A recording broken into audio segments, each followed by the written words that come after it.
All right, it is Tuesday night in the IWC, and that can only mean one thing. It is time for the fastest growing pro wrestling live stream podcast on the internet. It is time for Tooney Talk Wrestling. Folks, my name is Marvin, and I am the movie monster, and I am the host of this show, and I am thankful for all of you that are making it here tonight to talk with us a little bit about Money in the Bank and for our special Monster in the Bank tournament, which you guys can be a part of. But, of course, I am not flying solo here tonight. That would not be a good thing. Folks, I am joined by my good friend and co-host, the one and only AEW Disciplinary Committee, a.k.a. Dis.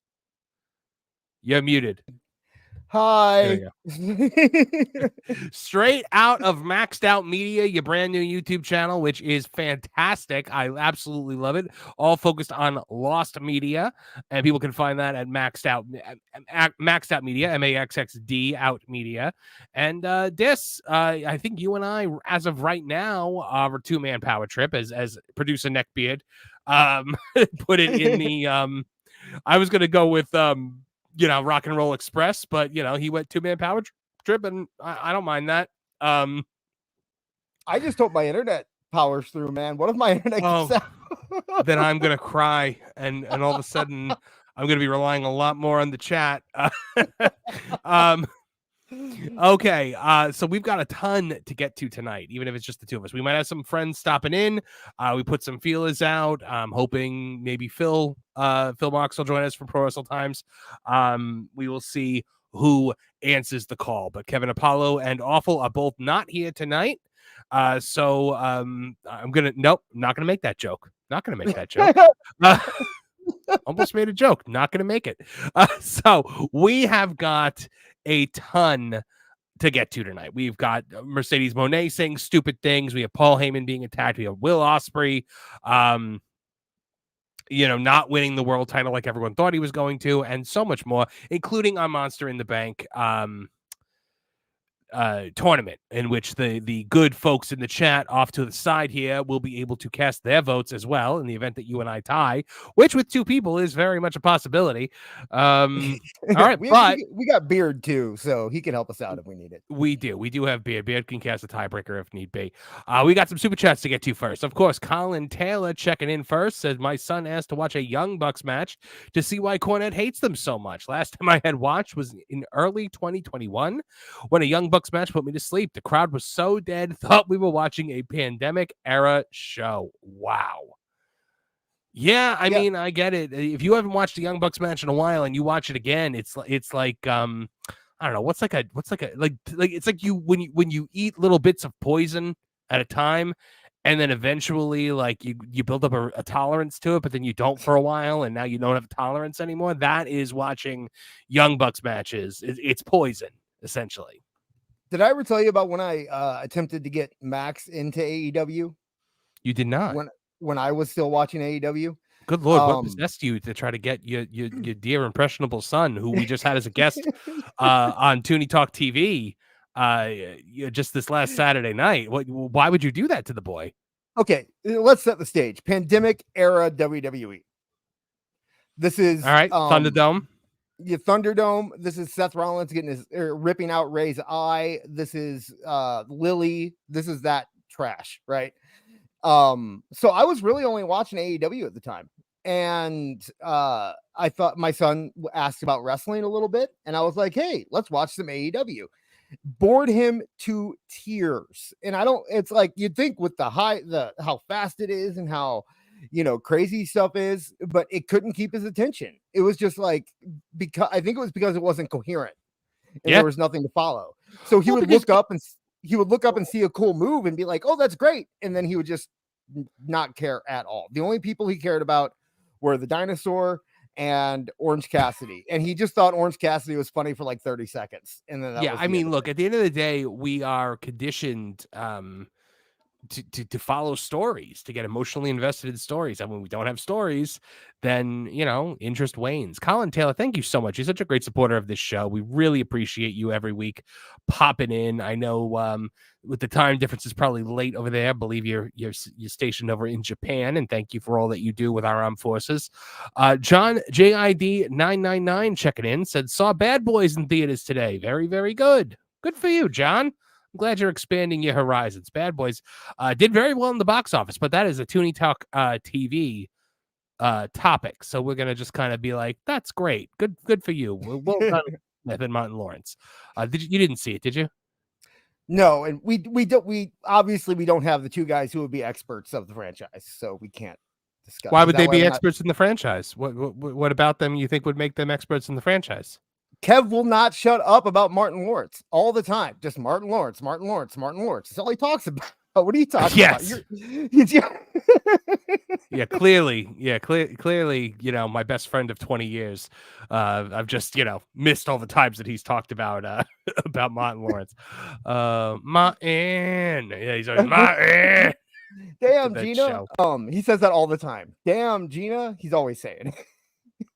Plenty and Pixelot checking in for $10. Thank you so much. I'm ignoring you. He says, I am legit more caught up on Tooneytown and PWT than I am Cornette right now. Working on it. Thanks for everything, all you do. Thank you, Plenty and Pixelot. You are the man. We love having you here. John JID 999 says, hope Andrade wins. It's a long shot, but you can dream. I would say that is a big long shot for Money in the Bank. We'll talk about it a little bit later. But, I mean, do you think there's anybody that's more of a long shot than Andrade? Okay, the men's Money in the Bank. No,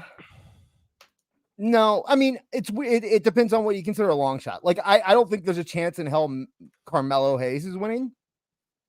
Right. Except there kind of is, right? There's always that kind of thing where it's like Triple H might want to surprise us and do it, but I think there's an obvious winner, and we'll get to that a little later. So yeah, I'm trying to look right now just to see the Jey Uso, Carmelo Hayes, Andrade, Chad Gable, LA Knight, Drew McIntyre. I mean, Drew has got to be the obvious winner there, right? You want to do it? Yeah. Yeah, might as well. I mean, we can save it for later if we have to get along. But no, actually, let's make it our first. I'm too curious. Go ahead. All right, yeah, fine. Go ahead. No, Drew's gonna win, and then Drew's gonna cash in, and then CM Punk's gonna cost him the cash in. That's CM Punk is edging Drew, right? Like he's letting him get. I hope that happens close as possible as he can, and then he takes it away from him. Like Drew said last night. He said, "I'm going to win, and I'm leaving Toronto as the champion." So he's planning on cashing in. So he told CM Punk what's going to happen. So Punk's going to do it. I mean, it's the best. It's the best option. No, the only I agree. Other option, and I don't have to get Yeet in the bank, which, I really don't want to ever see. So we don't have to get Yeet in the bank. Chad Gable would be good. They got him. He's just putzing around with the Wyatt Six now, which is weird. I don't love that they're like constantly making him the target of the Wyatt Six when he's already involved in like 2 other storylines. Yeah, he did have a segment with Otis last night. And okay, so the Wyatt Six thing, and I heard this before it all started, and I kind of just blew it off because that's what I do a lot of times with online reports that happen that you see before people even debut, and they said that the Wyatt Six were going to be like agents of chaos. They were just going to, like, for a while at least, they were going to just like stick their nose in different storylines throughout WWE. And that one week it'll be one thing, and the next week it'll be another thing. And then it won't be that like they're actually feuding with anybody. It's just like they're being, the devil on their shoulder type thing, or they're punishing people or doing, something like that. Because I guess Gable deserves punishment. So it kind of seems like that might be where they're going, because they haven't had any direct interaction with Gable. They just always, the spooky stuff happens when Gable's around. Besides, other than shooting him in the head the first week, right. It just kind of always happens when he's around, and he just kind of runs away from it. I did love the line last week when he said the rumors of my death were greatly exaggerated. Or the rumors of my I do like demise were that. greatly exaggerated. That is a great line. That is a great line. And so I do appreciate that. You know, I get you don't want to get the Wyatts immediately into a story while you're still trying to establish why they're there. And I think last night's promo did a really good job of establishing why they're there. And who Bo is now. You know, it's like you kind of saw Bo, how he became Uncle Howdy or whatever. Excuse me. Well, yeah, they kind of like merged into one being, right? Like that was what I watched. Right. Yeah. It was because it was interesting because I guess the only thing I'm confused about is, are they saying that wasn't Bo before? I don't know. I honestly, I'm not trying to make sense of it. I'm just, you know, you just got to enjoy the ride. You just got to enjoy the ride, man. I mean, but whether I enjoy the ride or not is entirely up in the air. But, you know, right now I'm still on the ride. I can say that much. Like they haven't lost me yet. Palladium Pixelot says, also unpopular opinion, my favorite Money in the Bank winner is none of them because I don't really like the Money in the Bank gimmick. I agree. I think that it was good for a time. I think it has run its course. I am so done with it. I would like them to at least give it a break for a year or two. We were talking in the Discord. We were talking in the Discord about it. And by the way, if you want to Discord, hit me up on Twitter. I can send you an invite. But we were talking in the Discord about it, and I thought, why not shift it over to NXT for a couple years? You know, give those guys I could a little see stop. that. I could see that. They use a lot of NXT. They use a lot of old WWE gimmicks in NXT gimmick matches. They brought War Games back first through NXT. It seems like they send concepts to NXT to either test them or to give them a breather, you know. Mm-hmm. And NXT already has some silly contract thing that I'm not even 100% sure about, but get rid of it. Who cares? You don't need that crap. Just do the Money in the Bank. That audience will dig it more anyway. And, you know, maybe make a thing where like the Money in the Bank winner in NXT actually gets drafted. So then is he going to use it on the big shows? Is he going to use it in NXT? You know, that's there are definitely ways to play with the concept. I just think it's a tired concept. I kind of think it's run its course. I think that you've done everything there is to do with it. And especially now we're at a point where guys are holding on to the briefcase for like a year. So it's like you never don't have the briefcase in play at this point. Like we've had the briefcase out of play for what, 3 months now? Yeah. I want Chelsea Green to win it and never, ever cash it in. There's a lot riding on her because I believe the women's Money in the Bank has got a perfect record, right? Yeah. And also, no one's ever failed. While going through the winners, most have cashed in like the same night. Not most, but way more than men. Like there's a lot quickly. more women. They do it pretty quickly, typically. Right. If so, we might. I mean, there's a possibility you can get both the cash in, but I want Green to win it, and just it's now an accessory. It's her, and she likes it because it brings her attention, so she doesn't want to get rid of it because she doesn't want to lose the attention. You know. Yes. So she goes out during the champion matches and sits at ringside and has her pretty little briefcase. And Chelsea Green is perfect for it. I don't want to see You're a natural born storyteller, my friend. You always have. Yeah, you got these good ideas all the time. And Tiffy would be good too. Tiffy would be good too. Oh, Tiffy's. I mean, she's great and everything. Raka checking in for $10. Thank you so much. Says love the show, boys. AEW Neckbeard Hot Dog Fund. I'm sure he appreciates it. Now you can get extra mustard. The Andre Adams for $5. Who watched that 5-hour extended episode of Dynamite Sunday? I assume he means Forbidden Door.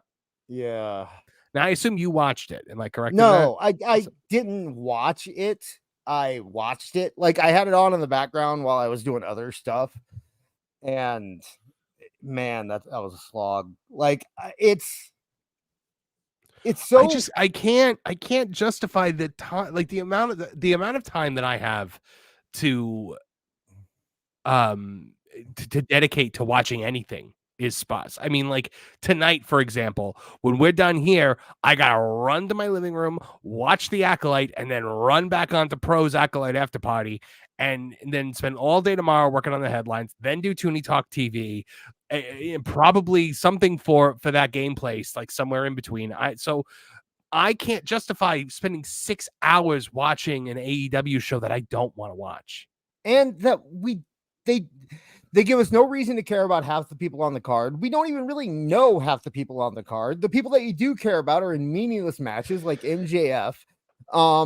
They have good storylines handed to them. Like, I didn't even realize there's a whole thing with Jeff Jarrett and the Owen Cup going on, which makes there's the wild card thing. Like, we don't know who the wild card is going to be. It's going to be, I imagine that's going to be Paige, because that's the thing. Well, now Ospreay didn't win the title, and he doesn't get a title shot according to Tony unless Khan. he's the wild card. But Paige is ready to come back, and him and Swerve have their history. Ugh, so it makes a lot of sense. What more is there for those two men to do to each other? They have already done everything there is to do. They need to just stay apart for a couple of years at this point. And then when they come back together, it can be like, oh, yes, we remember this, and it's been enough time for us to miss it. Right. Well, also the Bucks said that they picked the wild card. So I don't see why they'd pick Will Ospreay. It makes 100% sense for them to pick Paige, since they're buddies. So why is it like a Jarrett thing? Is he like a babyface now? There's a lot of fan support behind him because of his relationship with Owen. Wow, right. I always forget that. But this is the thing. This is the story they should be telling. How great is that story? Jeff Jarrett at 50-something years old. And if this wasn't for a title shot, absolutely. But they're not going to put Jeff Jarrett in a world title shot at Wembley. And they should. It just ain't going to happen. I mean, maybe they should. Maybe he'd get I think he'd get a better match out of Swerve than any of these other guys, other than maybe Danielson. But who knows if Danielson's going to make it to Wembley? He's probably going to hurt himself again. And you know what? I actually, Jarrett's insanely popular in the UK. He almost took over World of Sport a few years ago. Yeah, because TNA. People, UK people love TNA. The Will Ospreay got into wrestling because of TNA. So there's a story there, and he's popular. It drives me nuts when they have these simple, easy stories that everyone can wrap their head around. Like Jarrett, the bad guy heel who came back to wrestling. He's 50-something years old, and suddenly there's a tournament that is named after his friend. It's run by his friend's wife. You know what? I'm going to put all that aside. I'm winning this thing for Owen. That's a story, man. Instead, we get, the love story between Mariah May and Tony Storm and Mina. And we get, which, by the way, the fact that they're like, oh, it's a love story. That's a love story, Marv. The love story of the power of many lesbians. They're from Lesbian Witch Mountain. Yeah, so we get that. We get the Elite doing whatever they're doing now. I don't even and we get MJF he challenged Daniel Garcia at All In. Daniel Garcia and MJF. That's the All In match. But this Jarrett thing, which is served to them on a silver platter, and they have no idea what to do with it. They can't tell simple stories. So first of all, MJF is he done with the what's his face? Cole? Did we blow that off already? No, if you listen to Meltzer, they're not pumping it up because they don't know when Cole's coming back. So they don't. But shouldn't he just be feuding with Cole's guys and just be a big it makes absolutely no sense that they would just not do this. Or at the very least, it's your top guy. He's back. Put him in the title picture. They have botched his return so hard. He's meaningless. He's just another guy at this point. They actually turned the one guy they had into just another guy. And honestly, it's almost like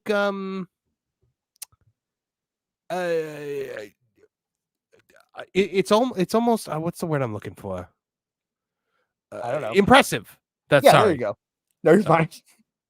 Got distracted by Travis. Hi, Travis. He showed up in the chat. That's awesome. Oh, I was wondering what you were talking about. I was like, wait, what? Travis? Yeah, Travis Cycle's here. He's in the chat right now. Oh, okay. So that is cool. No, you're right. It is impressive. Hey, it's Travis, ridiculous. how you doing? There we go. It's ridiculous that they don't know how to book MJF. And MJF is in this weird stage now where he almost seems like he's trying hold to on, get hold on 1 second. Travis, if you want to pop on, feel free to pop on. I'll send you the invite link. Send it to you on Twitter. I understand if you can't come on, and it's just like we're showing how the sausage is made here and just how little we've got going on. So hold on, I'm sending it to Chris. I'll vamp. And you want me to vamp a little bit while you do that? Yeah, vamp, please. Yeah. So MJF is in this weird stage where he doesn't seem to be able, I think he's grown as a human being from where he was 2 or 3 years ago. Mm-hmm. And I think what we saw on TV 2 or 3 years ago was who he was 2 or 3 years ago. Right. So now it's like that face run failed so bad and everyone hated it so much that they wanted to make him a face, but use the MJF attitude from 2 years ago. But his heart doesn't work. It seems like his heart's not in it. He's evolved, because he's evolved past it. Yeah, exactly. It's like what the analogy I used was DX in 2010. Right? Yeah. How it just wasn't the same, right? Like they were trying to do the same stuff, but it just wasn't there. Right, exactly. Yeah, it's someone trying to dip back into a place where they were in their. It's like, have you ever gone and seen an old friend and it just didn't hit the way it used to? Like somebody you haven't seen in a long time, or an old family member that you used to be real close to and you haven't seen them for a long time, and then you meet up with them again and it just doesn't hit because that's not who you are anymore. That's where I think MJF is right now. I think this is just. I think. He seems like he has evolved past it. I think he signed an extension on his contract before he realized that he had evolved past it. And I think he's ready to move on. I think he's ready. I think he's ready to move on from AEW, but he can't now. Well, didn't he re-sign for 8 years or whatever it was? Like some ridiculous thing. They said he re-signed, and I've heard dates going back to 2022 that he actually signed his extension. And, so I don't know. I mean, no one knows because we know what I think. Like Sean Ross Sapp, I think reported that it might have been 8 years, but we don't really know. And I understand. But you know what? I believe Sapp if he's talking about an AEW guy's contract because he probably talks to MJF. That's true. Yeah, I mean Sapp, especially with AEW guys. Which, by the way, there's something we can talk about. How about the whole Dijak stuff? We can get into that later, right? Yeah, I guess. I honestly no major outlet has confirmed it, or I've just seen a bunch of Twitter accounts talking about it. So I'm at this point I just kind of think of it as just an unsubstantiated rumor, unless Sapp is all of a sudden he was my guy, or Dijak is I was feeding him info. I don't know if I can really believe it. Joining us right now though, folks, we got our friend Chris Connor from the Last Call podcast. Chris, welcome back. Well, thank you for having me back. I saw you guys talking about contracts and everything. I figured, hey, you know what? I just got done with Marcel Dorff of UFC. We're talking about their own Money in the Bank sort of, cash in on UFC 303. So I figured, hey, might as well join you guys. Yeah, we're happy to have you. And when Travis Heckle is done watching his son mow the lawn, if he wants to pop in, he's more than welcome to as well. Send him the link as well. We got an invite to Phil Marks out. Hopefully he'll join us as well. So, we could have a full house here by the time we're done. Cat TV. Let me just get the super chat. Chris, real quick. Go ahead for the super chat, though. Cat TV for $5 says, can Marvin confirm Tooney and Trip are okay? I'm worried that Tooney may have OD'd and the Trip drowned in his money bin. Yes. All right. I need to explain something to you guys real quick because I'm I love the monster movement with all my heart and soul. But if one more person asks me when the next episode of the Headlock Headlines comes out, I'm going to take the Tooney Khan puppet and throw it in the fire because I do all of it myself, right? I build the assets, I write the script, I film it, I perform it, I edit it, I post it, I promote it.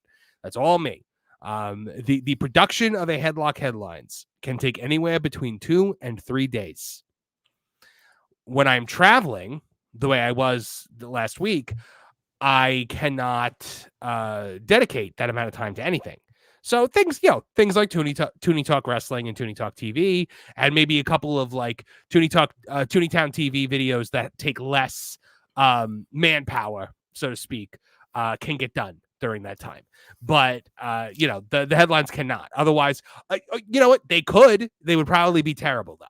And I care about the quality of the product that goes out there. So I'm currently working on it. I'm hoping it'll be out tomorrow. Come hell or high water, I have promised myself it'll be out tomorrow. When I get the when headlines comments on Tooneytown TV stuff, that's when I start to be like, the last thing I want to do right now in the world is work on this. So whenever we're running late, I will always communicate it with you guys. I will always put through the community tab. I will always have posts about it. I've been keeping you guys updated on the progress on this for a while. I had to get the Acolyte episodes 4 and 5 review done and out first because the episode 6 airs tonight. That's where we are, and it's coming. It's coming hopefully tomorrow, and hopefully it'll be good. I'm hoping because I love doing the headlines. It's my favorite thing on any of the channels that we do, because it is the closest thing I have to a scripted episodic television show, and it's always been what I've wanted to do, and I love it and can't wait to bring it to you guys. But if you ever want to know, just check the community tab. You'll see I will always keep you guys updated. If it takes 2.5 weeks to get a good episode of the headlines in, then it takes 2.5 weeks. I'd rather that than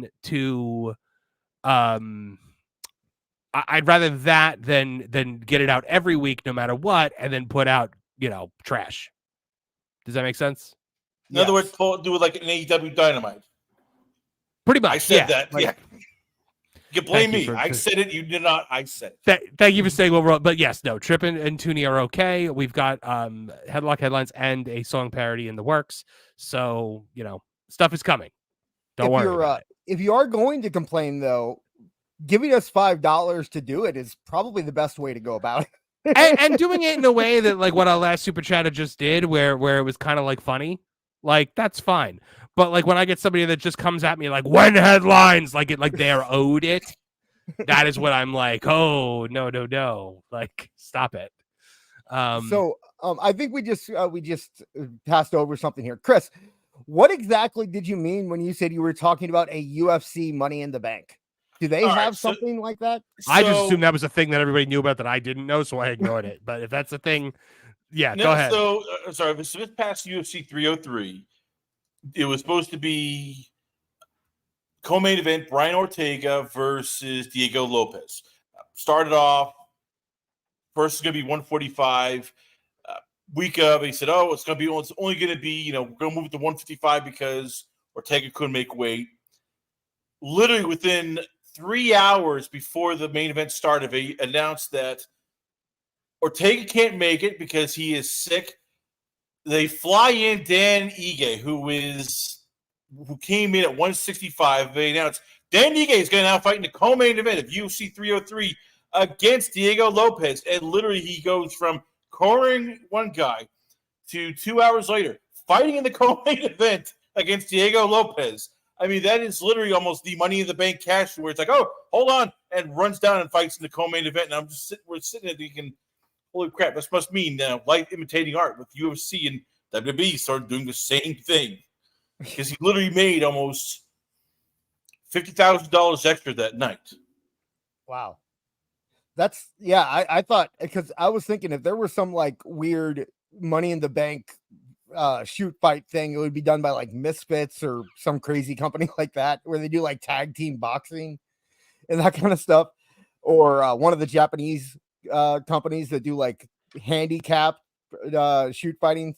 I could see Money in the Bank happening there. So I thought you were being literal, but that still is insane. I can't imagine having to do a fight like that with that little, like not knowing your opponent, no training going in. That's nuts. That is that. Literally like 3 hours notice. Like just, we have new opponent, 3 hours notice. And like, okay, well, and he agreed to it. And I'm just sitting there, as I'm listening to this, like, that would never fly at any other like boxing event, sporting event. I could see the opponent just look and go, "Screw you, you're crazy." No, I'm cancel the fight. Give me my check, and I'm off. It was so bizarre. Even at Maple, like, what the hell's going on here? It'd be like planning a podcast, and then 2 hours before the pod. Never mind. Yeah, by the way, I love our audience so much because Shaggy Phil 73 wins the next headlines. I love you guys so much. That is amazing. Thank you for spending $5 to make me laugh. Plenty of Pixel Lot for $5, checking in about the Money in the Bank concert because he said he didn't like it. He says it's too distracting. Every single pay-per-view for a few months, my friends and I were too focused on is Priest going to cash in. It's true. They were. Yeah. A few more super chats before we move on. John JID 999 for $2 says, "Ain't no hole in the wash tub" was in my head all day. I included a remember the little like otter thing that like screeched on the Acolyte disc. Yes. That had the they them pronouns. I called him them at otter. Oh, and I kept inserting little clips from "And there ain't no hole in a wash tub" like every time he was on screen in the review today. So it's been in my head today, John. Too. I put a little disclaimer on it where I was just like, "Look, a lot of these jokes are for you guys. This one's for me." No, that dude, that made me so happy. Emmett Otter is my heart. Okay. Oh, it's so wholesome, right? I mean, I can't wait for Christmas to watch it. Judge He also says, why isn't MJF versus Wardlow 2 happening at Wembley? Probably because Wardlow is nothing. Wardlow is nothing anymore. Like there's no allure to watching a Wardlow match anymore. He's been completely and utterly destroyed. Right? Well, am I wrong on that one? He's fighting. If he fights Daniel Garcia, why not Wardlow? You're not How wrong. did they butcher Wardlow so badly? I mean, this guy should be like the face of AEW. He has the look, the talents. Like, how did Tony butcher him so badly? Because he can't book big guys. He really can. He just doesn't know. He's like the anti-Vince in so many ways. Like, he's just like the inverted version of Vince McMahon, where it's kind of like he's not able to book big guys, whereas Vince couldn't book little guys. They have the opposite problems of each other. But he is becoming more Vince-like with every passing day. Oh, of course, because eventually, when you are, with the exception of from a business perspective, you eventually become, you eventually do become that monster from a business, because that's how you stay in business, right? I'm trying to find somebody. I can't find it right. Dead Man 616 says, "Everyone asks when headlines, but no one asks how is headlines." I love you guys. Oh, well, hey, this is surprising. Joining us is Awful Wrestling. What? Yeah, what's happening? Yeah, I thought you weren't here tonight. Yeah, I got back. I'm back. Oh, wow. What's going on, everybody? You flew your way back. Wow. All right, let's get Chris out of here. No, I'm kidding. You want to pull up that super chat earlier from who? The Bad Boys super chat. Oh yeah. Okay. So yeah, John JID 999 said saw Bad Boys in theaters today. Very, very good. Any comment on that? Awful? Yeah, it's a black movie, so I'm supposed to like it because it's a black movie. Well, I don't know. Has Grace told you whether or not you're supposed to like it yet? No, she has not contacted me yet. I've sent her many. I was watching this Bad Boys 4, and I couldn't tell if they were bad or good. I gotta say, Grace, you do a better Conrad Thompson. than Grace Randolph. No, over on the other channel, my Grace Randolph impression's been getting a lot of love from people. Because they hate her so much. I read her tweets sometimes. Oh God. Let's see. Alejandro Melendez. I'm doing well, Awful. Cool. Sorry. Anybody else you'd like to greet before I move on with the show? What's going on, buddy? How's the family? We're doing good. Alejandro Melendez, thoughts on Heyman and the Bloodline on Friday? Now, I mean, they went here faster than I thought they were gonna go there. I didn't think Heyman was gonna get physically assaulted for a long time. I thought they were going to kind of continue going with what they were doing. I love the way Heyman has been like not shaving and like making himself look all haggard. Yeah, and his eyes are bloodshot red. Like, what does he do? Just cry up a storm right before the show, or maybe he hangs out with Rob Van Dam. Yeah, that too. You know what I mean? He's wearing the big suits to make it look like he lost weight. You know, right? He's so brilliant, man. He's such a good performer. I didn't know he was going to take that bump. Holy shit! No, I did not see that happening at all. Yeah, that was crazy. It was nuts, and he sacrificed. I mean, a lot could have gone wrong there. And Heyman's an older guy, and he wasn't taking bumps like this when he was even in ECW. I think he took like 1 or 2, you know? So it's not like he's the guy who takes these bumps all the time. So him putting his body on the line like that, basically he sacrificed himself to get Bloodline 2.0 over. Well, and you know what? He ain't no spring chicken. So those bumps have got to take a lot out of him. Yeah. Right. Yeah. And he was sandbagging all of them. That was the best part. Like, he wasn't giving up anything. He's like, pick me up if you can, boys. Do you guys have a favorite? Do you guys have like a favorite Paul Heyman moment? Because I got one. I think when he cussed out JBL. I did love that. I did love that at One Night Stand. Yeah. I love Paul Heyman during the Undertaker Brock Lesnar Hell in a Cell, the first one, when Brock was still like a rookie. When he's sitting there, Brock, we're losing, Brock. And then like the Undertaker's like down in the cage, and Heyman's like down there. He's like, you're gonna die. And then Undertaker grabs his tie through the cage and bashes his face into the cage, and Heyman blades. I love now. Go ahead. Now here's my question. Now is, does Bloodline 2.0 get their own wise man? Yes. No. Who do you no? Chris says no. This says yes. If they do, look? There's only one logical answer as to who it would be, but it will never happen. Jim, you think Cornette, huh? Cornette, 100% Cornette. Because not only is he the bizarro Paul Heyman, like not only do the two of them have history going back to the NWA, where the two of them feuded with the Midnight Express, had a War Games match even. You've also got the fact that he managed Yokozuna as WWE champion.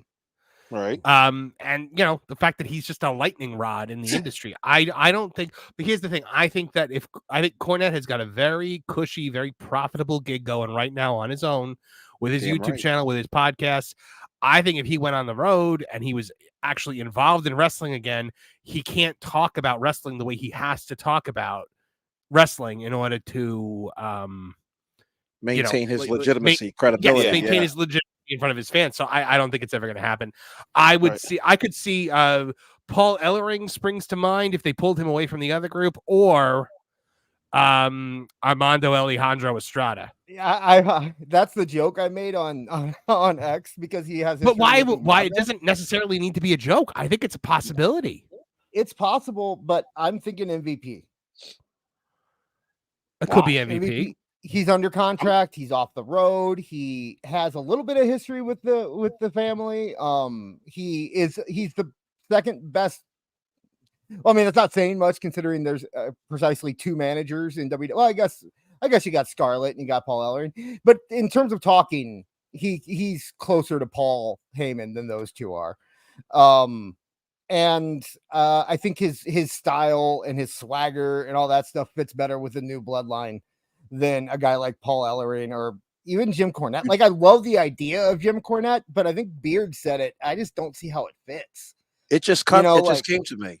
You know who it should be? Rikishi. There you go.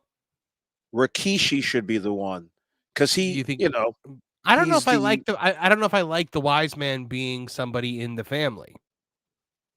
True. But that's what makes it the more solid. The fact that this wise man can't be replaced so easily as Paul Heyman could.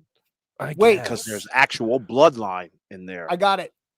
Okay. This fantasy booking. The Rock is probably going to end up being the leader of Bloodline 2.0. Everyone knows that. Which kind of sucks for Solo because he's doing such a good job, right? He really is. Okay, but Farouk. damn. Oh no, Yep. no, I don't think so. JBL. Maybe. Come on, we're just Bobby Heenan, guys. I mean, good grief. I mean, No, JBL could do it. I could totally see JBL doing it. Him and Heyman would cut some fire promos at each other. But you see, I don't think they need a wise man, because that's what it's been leading up to, is that you've seen Solo just sort of look and go, I don't need you. I'm not Roman. I'm smarter than you. Because each week we've seen Solo like sort of outthink Paul and like, you know what? You didn't see this coming. You didn't see that coming. Why do I need you? It's been like that kid that we always grew up with who looked at the teacher and went, you think you're the smartest one in the room? No, I'm the smartest one in the room. That is the genius of what Paul's done with Solo and making him look almost like, oh, crap, I have no control. This guy knows the answers before I know them. I don't think you need to have a wise man with Solo, because Solo doesn't need to have big promos. He just has to give quick one-liners, and that's it. That group is just terrifying. If anything, we need to legitimize Roman Reigns and his team, because right now it's Roman, Jimmy Uso, who's dead in the water, Jey Uso, which I think he needs the Money in the Bank briefcase more than Drew, and who the hell's the fourth member? I would say Sami Zayn. Yeah, Sami. Yeah. I would put Sami in there in a hot beat. I would definitely do that. I think that would light Sami on fire again. Yeah, and they're going to need to take him out for a couple months after Braun destroys him at Money in the Bank, and that would prime him for a good, fun return and a pop when he comes back with the regular Bloodline.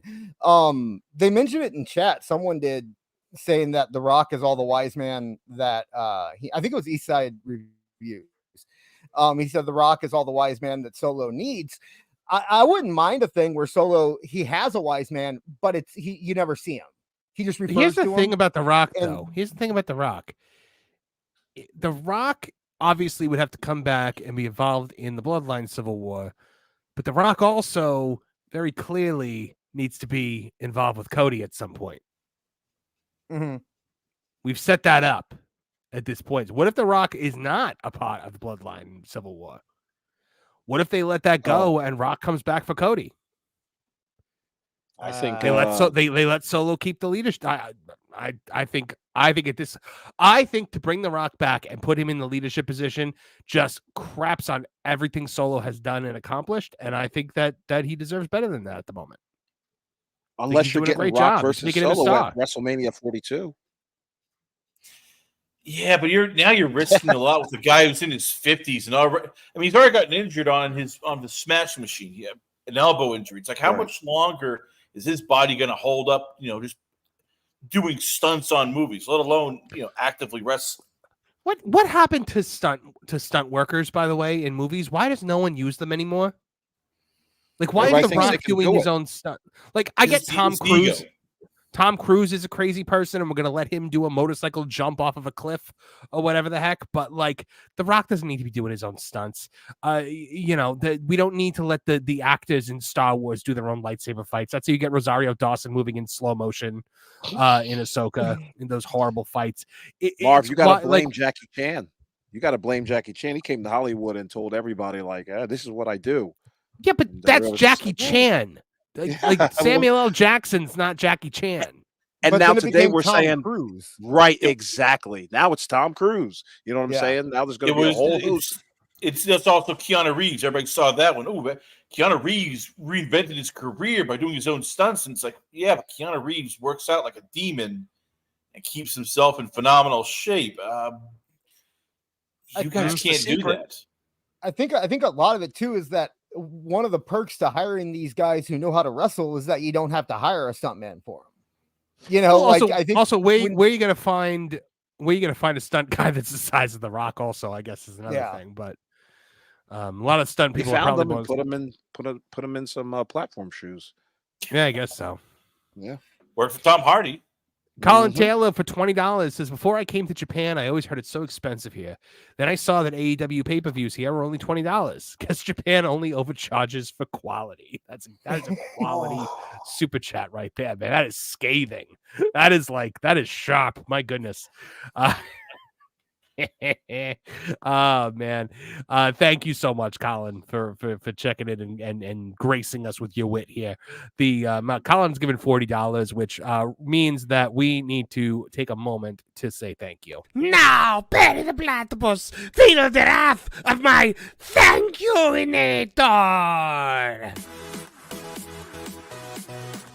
Thank you, you piece of trash. Thank you. Thank you. Thank you!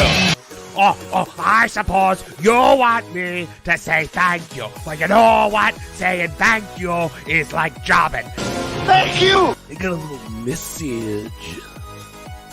Thank you. Ooh, yeah. Oh, thank you! Oh, thank you! Thank you! Thank you! Thank you! Thank you! Thanks? For what? Hi-ho from all of us here at Tooney Town. Thank you! And viewers like you. Thank you. So yeah, thank you. I love that. It gives me a nice little break for a minute. But yes, so. Oh, good Lord. I mean, John JID 999 for $2, thank you, says, I don't think Cornette would come back right now. And I think he's right. I don't think he needs to. BT23 for $2 says, if Page equals WC, does he win Owen and beat Swerve for the belt? Okay, if Page equals the wild card, does he win the tournament and beat Swerve? No. Hell no. There's no way. There's no way. There's no way Tony could be that dumb to be like, you know what people are clamoring for? What's going to really turn this around? Let's take the belt off Swerve and put it back on Hangman Page. No, Yeah. If I honestly think it's going to be. You know what? Put it past them. I mean, remember, the Bucks are calling the shots around here. They have a lot of input. So I want to say no, but do we trust Tony Khan at this point? Do we trust the Young Bucks at this point? Well, the only thing I can imagine is if they do that and it's for, because the elite gimmick and the elite group is so hot right now and it's drawing such high ratings, clearly we got to put the belt in it, right? Well, they just put a belt on Jungle Boy and Okada has a belt. And the Bucks have the tag belts, right? Right. So if Page is going to be in the group,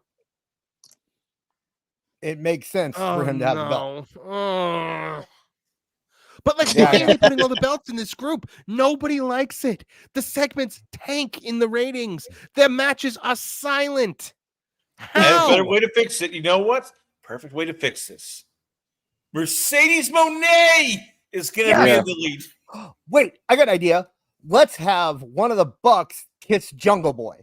Can we do that? Will that you think? Let's have three-way kiss with Mercedes, Jungle Boy, and one of the Bucks. Yes, it's a love story. Damn it! let's have Mercedes Moné win a world title now every single time she has a match. I think that's just what we should do. Wait! Every match, or at least every other match. I mean, let's be realistic. Every other match. Marvin, you gave me a better idea. Mercedes Moné versus Swerve Strickland, intergender for the world heavyweight title. TNA did it with Tessa Blanchard. We're going to do it with Mercedes Moné. She goes over Swerve. Think of it. It'll be ratings and national news media. Tony will laugh it up. Chris, you might not want to voice that too loud because if she hears it and she likes it, it's going to happen apparently. But it will be ratings gold for your show. You will have a year's worth of content on your show. We got confirmation that she has creative control over her contract. So, she's the one that said it. It was something like, I have creative control, but I still talk to Tony Khan about what we're doing. Yeah, no crap. You talk to Tony Khan about it. You tell him what you're doing. The same way Chris Jericho and John Moxley tell him what they're doing. So now we can finally put to bed everyone that screams at us, that always says, oh, nobody in AEW has creative control. That's ridiculous. She admitted that she's got creative control. All right. Yeah.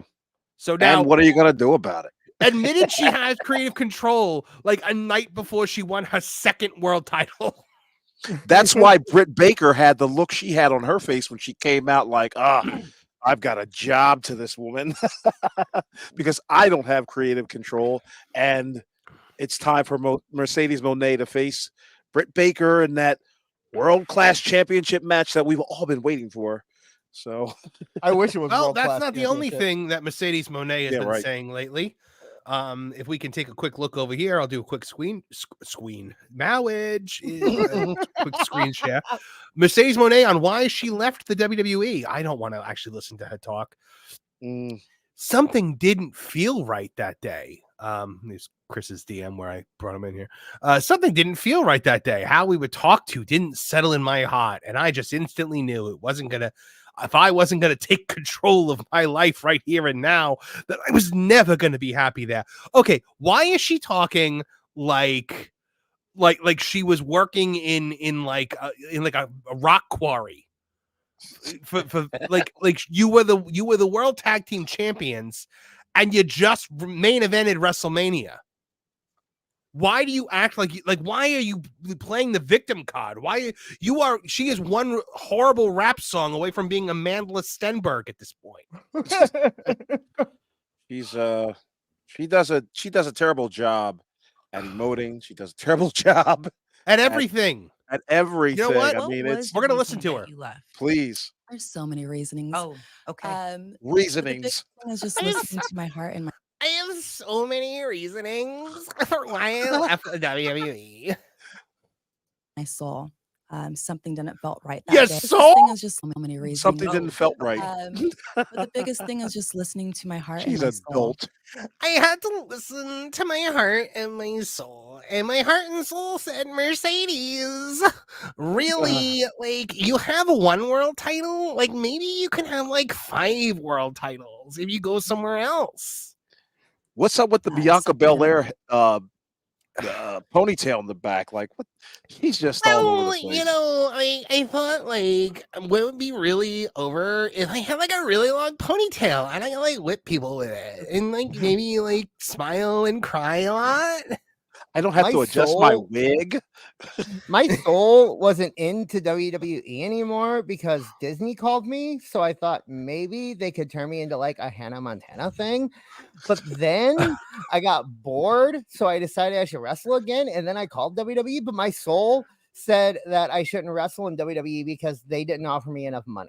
So my soul decided said I really needed $10 million a year. And like we wanted to be Hannah Montana. Like, you know, you get the limo out front. Hottest style, every shoe, every color. I'm as good of a singer as I am a wrestler, guys. Enunciate every syllable. Yeah, when you're a wrestler, it can be kind of fun. As long as you win. Oh my gosh. I love fake Mercedes. This is my favorite new thing. By the way, I gotta say, I'm doubling up on voices here because this is my Leslie Headland voice, but like I feel like I'm gonna get more mileage out of it if I make it like just generally like just that day. How we were talked to didn't settle in my heart. I don't like the way we were talked to. Like Triple H, like he came up to me and he was like, "Mercedes, I need you to lose a match." And I don't like the way he talked to me when he said that because imagine going out on a date with a girl like that. Could you imagine? I didn't like the way we would talk to because you were told you had to lose a you weren't even told you had to lose a match. You were told you weren't teaming to get. You were told you weren't even losing your belts. You were helping the world title match get itself over. Oh my God, she's the worst. Marv, how dare you? She was talking about her soul, and now she was about to talk about her heart. By the way, all right, let's talk more about the heart. If I wasn't going to take control of my life right here and now, then I was never going to be happy there by having someone talk. You know, I said to myself, they're not talking to me right. So I turned to my side and I said, Eddie Guerrero, because like Eddie Guerrero's ghost is like always with me now, guys. Like I talk to him all the time and he always says to me, he's always like, Mercedes, you're like the greatest women's wrestler of all time. And ese vato loco, like you've got to like go out there and like never lose matches. Also, you need to make a lot more money. Talk to me the way that they do, or feeling like you just don't belong. Like, okay, I've been doing this for 14 years, and to feel like this low, my soul's like, I get hate up, that excuse, go. by the way. That's a Go. I just felt like I hate didn't that. belong anymore because the only time I ever feel like I belong is when I'm world champion and like fighting for the world championship. And if I'm not, then like I don't feel like I belong here anymore. Oh, Good God. I mean, look, I Go get she yeah, wants though. It was- different. I get she wants to do other stuff. I mean, and I understand it. A lot of the other wrestlers want to go out and act, but she just wants to have her cake, eat it too, not get fat, be able to take time off. She basically is Ronda Rousey, except just, I guess, a little bit more likable, which is not saying much, which is also scary. Yeah. All right, let's keep going. It was the hardest decision. I mean, WWE was always my dream when I was 10 years old. So to be with that company for 10 years and to walk out was the hardest decision I've ever made in my whole life. It was like the hardest decision I ever made in my life. So like, I mean, it's so hard. I did it like multiple times, or like sometimes I learn like backstage in WWE when you don't like what you're doing. The thing that like really helps is when you like sit on the floor and you go no. And you just bang your hands on the floor, and then they're like, "Oh my God, Mercedes, shut up! Like you're a total lunchbox. Like what are you doing?" And then then they're like, "Okay, you can win the match, you can win a title," and then you're like, "Yay!" It's clear that Marv has dated these types of women. Can you tell? Yeah, Jesus Christ. I realized that my heart wasn't in it anymore, and my soul wasn't in it when Triple H said I couldn't use my earpiece anymore. Like I was like, why do I have to remember all this? Like, why do I have to remember lines? Like, why can't I just wear a little thing in my ear and have like magic ear person tell me what I should say, and then I say it? That's Okay, the look come she on. gives. That's the look she gives when you hand her the check.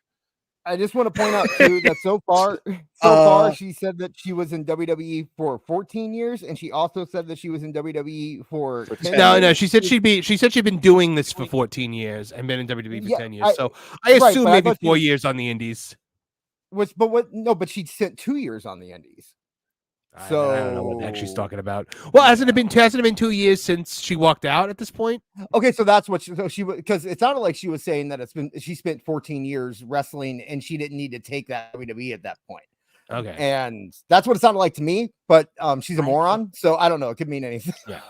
It's now the greatest decision I've ever made because where I am today, the TBS champion, the highest paid woman in women's wrestling history. That's the part that we really need to focus on because I make like a lot of money. And they let me do whatever I want. You have no idea. Like I don't even have to come to work. In WWE, I would be like, Hunter, I want to do this. And he'd be like, no, Mercedes. And now I go, Tony, I'm doing this. And he goes, whatever you say, Mercedes. And then I tell him he's a piece of crap. You gotta keep him in his place so that he knows who's boss. Like legit boss. Like he's gotta know who's like the legit boss. This is Marv's revenge on every chick that talks like this. This is what it is. You guys can't even. I wish you could see like the hand movements that I do when I do this. Listen, I bet you your eyes rolled 15 times. No, like it's like a full body impression. Yeah, like, that's right. the thing. Like it's not just the voice. Slap away the hair. You know what I mean? Come on. I was Thank going to you, ask Kev. if that's Thank true. you, Tony. Wait, what did you just say? Got paid the I was gonna most. ask if that's Thank true. you, Tony. Yes. Thank you, Wait, who's the Kev that she's thanking? Apollo? Yeah, I think so. That'd be cool. Thank you, Kevin Apollo, because I was like totally being attacked by a bear outside, and he like came out and fought it. Which, by the way, if you want to hear the story about Kevin Apollo fighting a bear, go listen to the last episode of Tooney Talk TV, because that's a legitimate story that got told. Kevin Apollo v. Bear. AEW. And I can just go on and on of all these amazing. I can just go on and on about all these amazing things that I can do, and like all the amazing things that I tell them I'm gonna do. This is one of the rare times where Kevin Feige. Oh, okay. Kevin Feige. Oh, yeah. Remember Mandalorian? No, but Kevin Feige has nothing to do with the Mandalorian. Kevin Feige's Marvel. That's Lucasfilm. Oh yeah. She's probably thinking she wants their hands in all kind of pies. So you gotta thank people who even she has opportunities that have happened since I listened to my heart and just walked out. I walked out of that door and I walked into so many more doors that were open for me. I walked into so many doors, and then finally they were like, Mercedes, you have to open them like you're breaking your nose every 2 days. And I was like, I just feel like I'm so important. The doors should open for me. Like when I go to the supermarket, the doors know that I'm like a legit boss because like they open for me. Like I'm just like walk up with my cart and I'm like, oh, do I gotta open this door? And the door's like, no, whoosh, Mercedes. Like, look, we're opening for you. But then like the doors in the backstage, like I try to walk into them and they don't open, and then poof, I hit it and I'm like Eddie Guerrero, and the door still wasn't open. I don't know what to do. In the chat they said she was Adam Lipinski said she was thinking Kevin Dunn. That actually might be possible. Yeah, she might be the one person on earth that likes Kevin Dunn, and she can say nice things about him because he's not there anymore. So yeah, he's got bigger teeth than her. One door closes, or when one door they want to push you out of it, just know that there's so many doors, there's so many keys. Like if you ever like lose out on an opportunity or like don't get exactly what you want, just know that there's like some billionaire's son out there who's so pathetic that he's gonna just give you whatever you want. You don't even have to like show up, you don't have to do anything, you don't have to wrestle, like, and even if the ratings go down like every time you're on TV, like you can still get whatever you want and $10 million a year. I can't listen to her anymore. Yeah. Also, I do kind of want to listen to her talk about the Mandalorian, though. Yeah, that was awesome because she makes it seem like she had a whole episode to herself. Oh my god, I know. Acting, I'm like so good at acting, guys. Like I'm so good at it. I know I haven't shown anybody because I didn't actually act at all in the Mandalorian, but like I can do it so well. How is it that you're able to freeze on every facial expression that it's hateable on this woman? Because she never has a moment in her life where she does not look hateable. Right. Yeah. Never genuine. I didn't know how those doors of opportunities were going to come. We're talking about doors again, guys, because like I really like doors. Like what can I say? I like doors. I just wonder that. Like a forbidden door. And I love WWE. No, because nothing is forbidden when you're a Mercedes Moné. Because if they tell you that something's forbidden, like you winning a match, you just sit on the floor and you go, ah!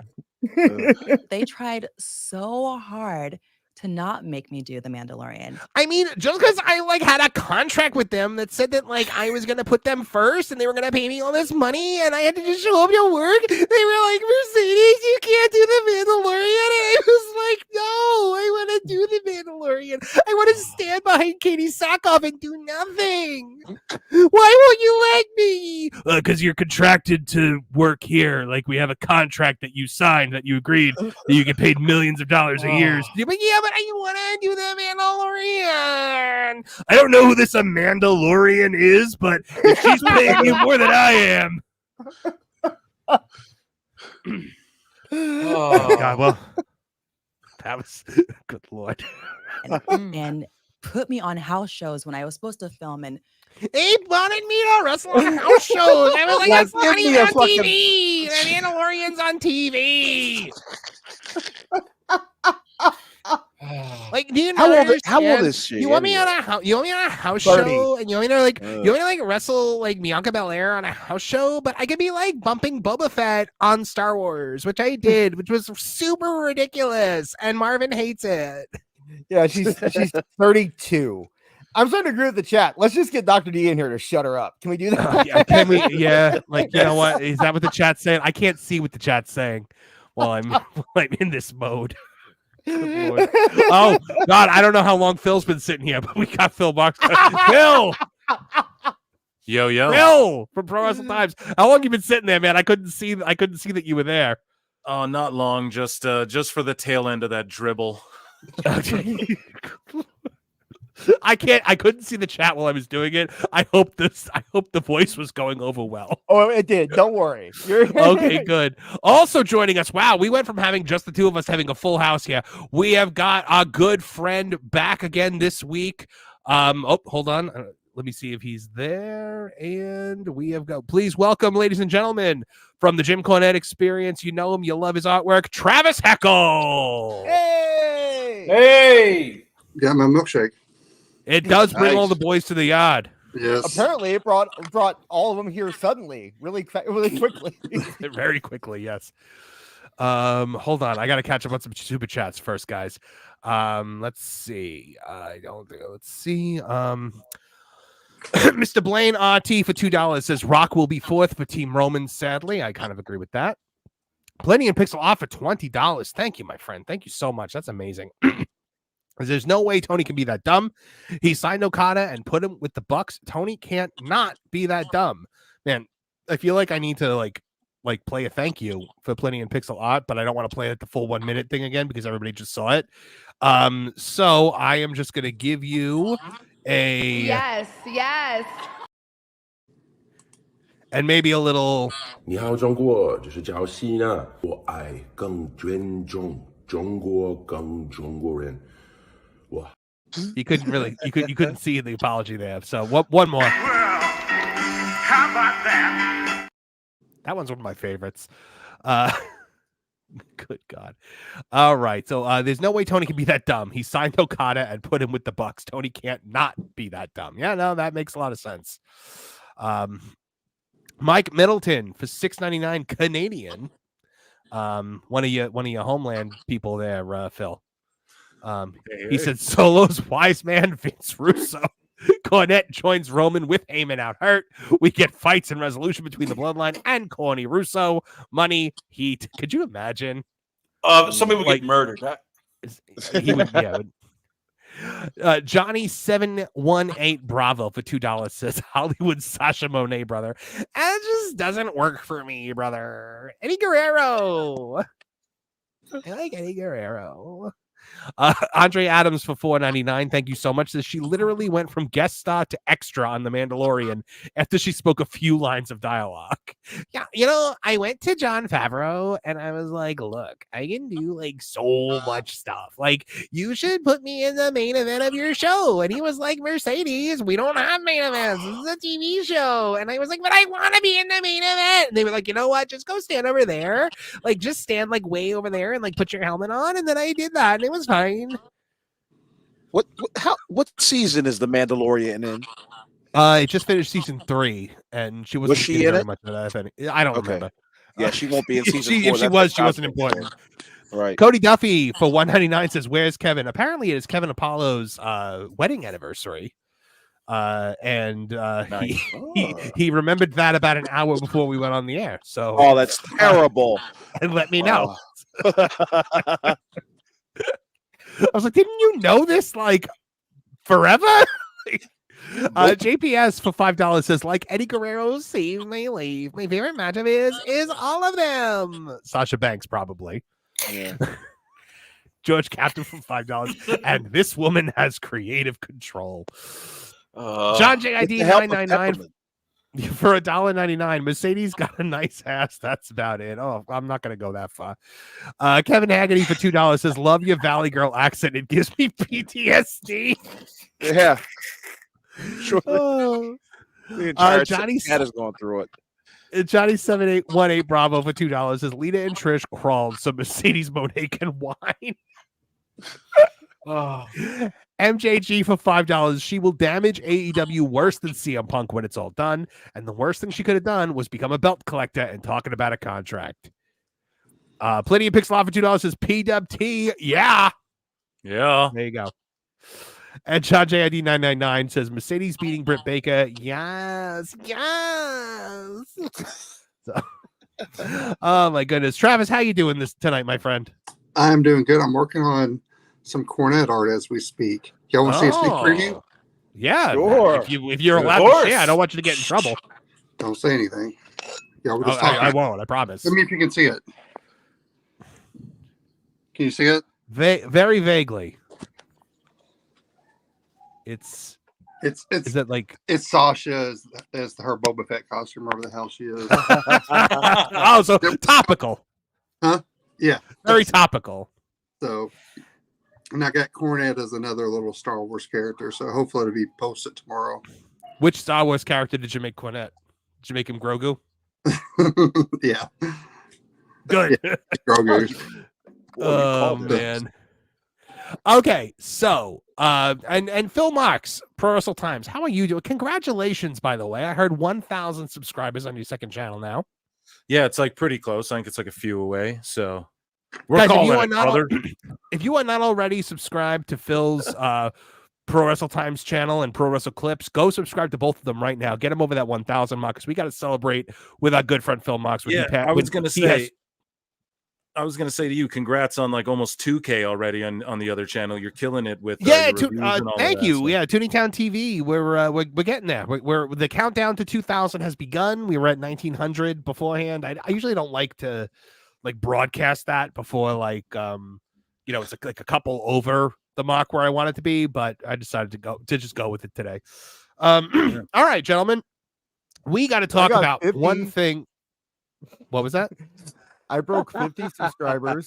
If anybody Congratulations, Des. No, Good, congrats for real, guys. too. If you're not following Maxed Out Media, you need to be following Maxed Out Media. It's fantastic. It's amazing. Dis and his son Max, who popped in on Tooney Talk TV the other night. He was a huge hit with the audience. So are you guys ready to move on to the tournament? Yes. All right. So Yes. Tonight, guys, we are going to be voting on a tournament of Money in the Bank winners. All right. This has painstakingly put together this tournament bracket for us tonight. We are going to vote on it, much like we did with our tournament for what was the last one we did? We did the King of the Ring, the King of the Ring tournament. So hold on, let me just pull because up I'm sure that not everyone will remember the circumstances for each person, I have actually taken notes on each person. So all right, so you're gonna kind of take point on this then, and then we're gonna go around the room and. I mean, there's going to be ones like Edge. I don't think I really need to go into too much detail about what happened with his cash in, but for Damian Sandow, people might forget that. So. All right. So now here's the thing. So we have both women and men in this, right? Yes, and there is a bye. And there's actually somebody who fights themselves twice. I'll explain it when we get there. Okay. Or fights themselves, but we'll talk about it themselves. Okay. All right. All right. So I'm going to share the screen now. We are going to get into the ultimate Money in the Bank bracket. Our first matchup here, we got Bayley versus Carmella. Now, I should add every single female Money in the Bank winner has gone on to win the belt. Now, Dis, you want to introduce this one? Okay, give me 1 second from my phone. Okay, yeah. So Bayley, she actually cashed it in the same night and beat Charlotte Flair for her title. So after Flair beat Becky Lynch to win the title. And then Bayley defeated Charlotte Flair. It all happened the same night. It was in 2019. So this is pre-pandemic era, full crowds. And that is how Bayley cashed in her Money in the Bank. Interesting. Okay. All right. So let's start off here with Travis Heckle. Who do you got between Bayley and Carmella? And folks, if you want to vote along with us, your votes will count. Super chat votes count for this. So send them on in. Travis. Oh, and also, by the way, real quick, Carmella also beat Charlotte Flair to win the title. All right, so both ladies who beat someone who people arguably say is the greatest women's wrestler of all time. Yes. And is the criteria like how epic their run was after or whatever? Like, what is the criteria here? Go with your gut. With the King of the Ring, we just went with our gut. So I would say go with your gut. So we're just picking who we like between each matchup, essentially. Yeah, I mean, base it on the time that they had the Money in the Bank. Okay, exactly, precise. Yeah. Okay, perfect. Mm-hmm. Let's go. I love this. Okay, so Travis Heckle, who you got? Oh, Bayley. Is there anybody more annoying than Carmella? My God. Yeah. I guess. All right, so we got one for. Go ahead. Stuff up in North. Sorry, Brian, but you know how those Yankees annoy us Southerners. She just me every time she's on the screen. I could just rip my hair out. And Bailey, good wrestler. Never anything bad about her. I gotta go with Bailey. Okay. All right. So we got one for Bailey. Awful wrestling. Who do you got? Come on now. It's Bailey all day. Bailey Carmella, all day. She's an afterthought. All right. Phil Mox of Pro Wrestle Times. Who do you have in this one? To answer Travis's question, yes, someone more annoying than Carmella is Mercedes Moné in that interview she just gave. However, I'm going with Mella. Mella is Moné. Oh, come on. Okay, so we got one for Carmella. All right. Oh, come on. Me. It was good. I love that. I loved her shtick when she had it there. It was good. I With James Ellsworth. Yes, Ellsworth was over, Ellsworth. Dude. I saw James Ellsworth one time, like out in the wild. Like I walked past him at like a theme park. Did you throw a safari ball at him? That fucking creep. No, just joking. He's a good dude. All right. So Chris Connor of Last Call Podcast. Who do you got in this one?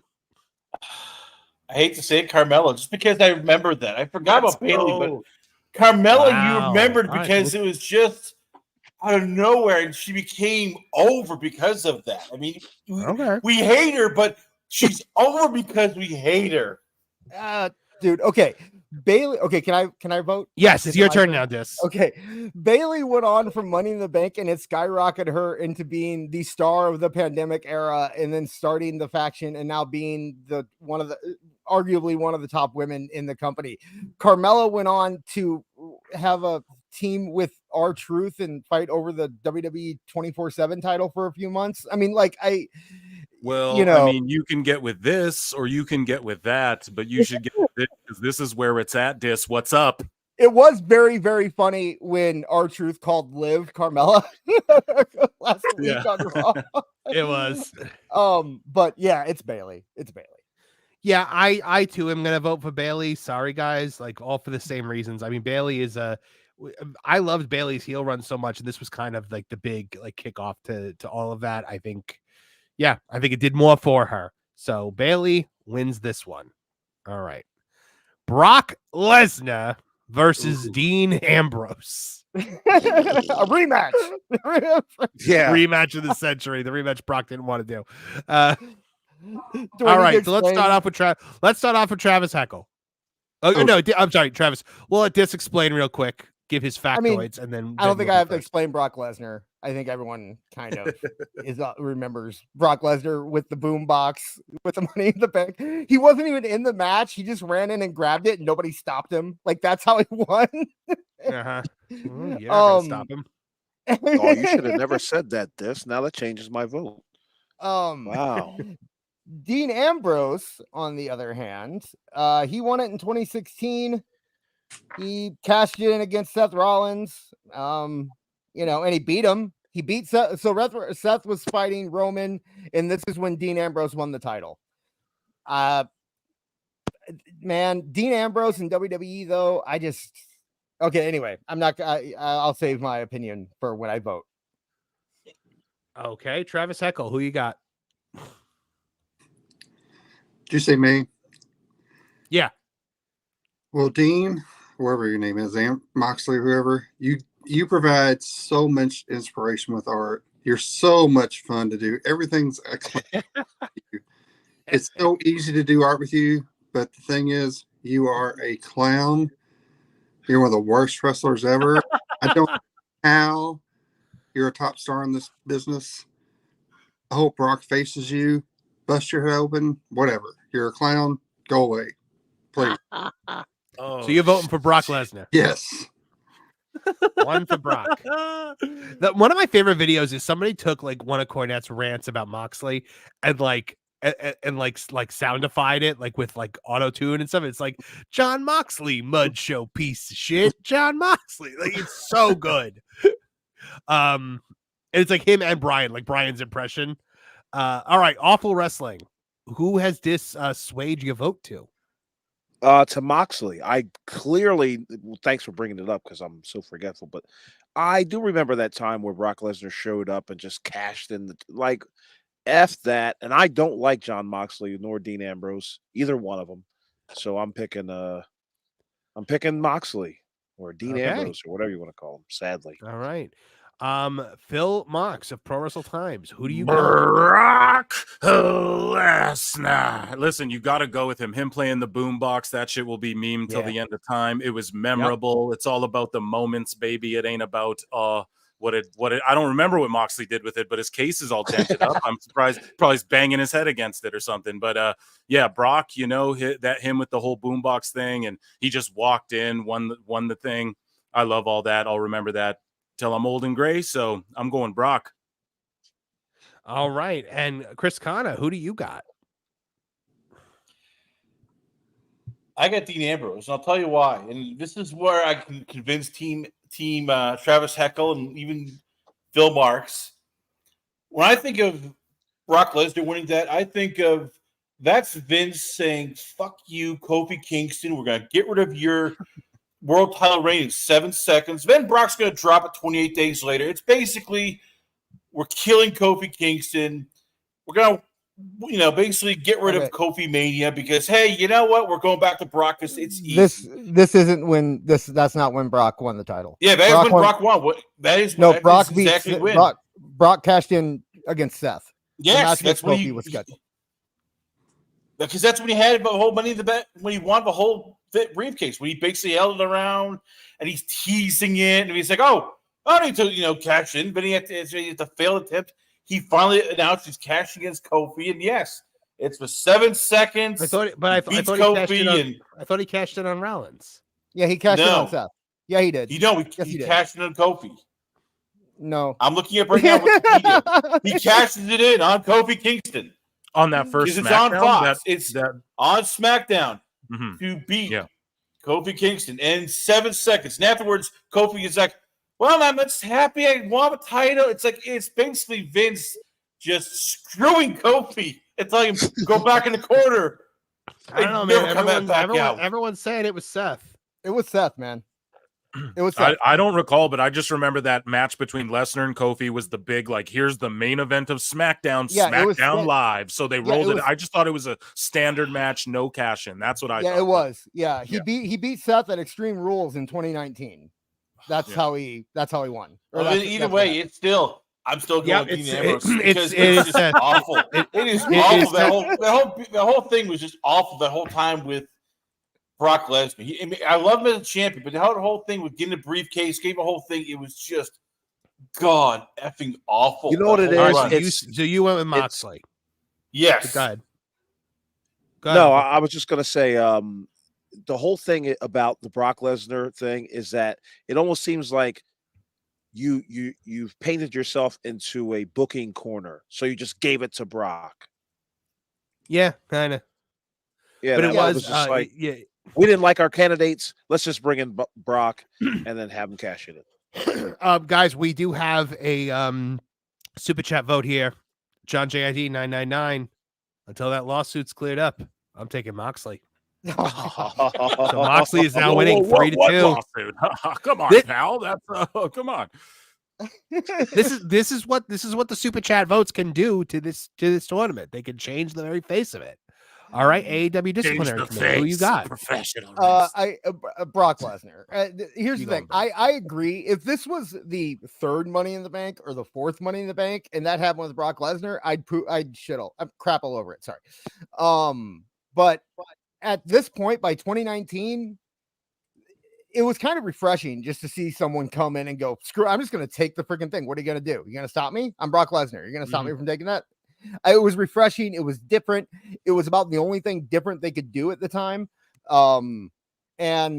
Brock, when he held it, it was a threat, right? It wasn't like, is this person going to cash in when the other person's down? It was, oh my gosh, I do not want Brock Lesnar to cash in on me. Like, it was a scary looming threat that I don't think they've had ever in any other circumstance with Money in the Bank. Okay. So you're going Brock Lesnar. That ties it up at 3-3. What? And 3-3. Oh. We got hold on. Get in here, neckbeard. JPS got Brock for ending Kofi's awful title reign. Yes. It was. I am also, by the way, voting Brock Lesnar. Not that it matters anymore, but yes, okay. So 5-3. Brock Lesnar takes it. Okay. So who we got next? We got Seth Rollins and Rob Van Dam. I could beat Brock Lesnar. I could beat Chris Jericho. I could beat Godzilla because I'm Rob Van Dam. I love Rob Van Dam. I love his promos. I love everything about Rob Van Dam. All right, give us the tail of the tape on this one. I when this popped up, I was almost willing to go in and change it because it sounds like a final to me.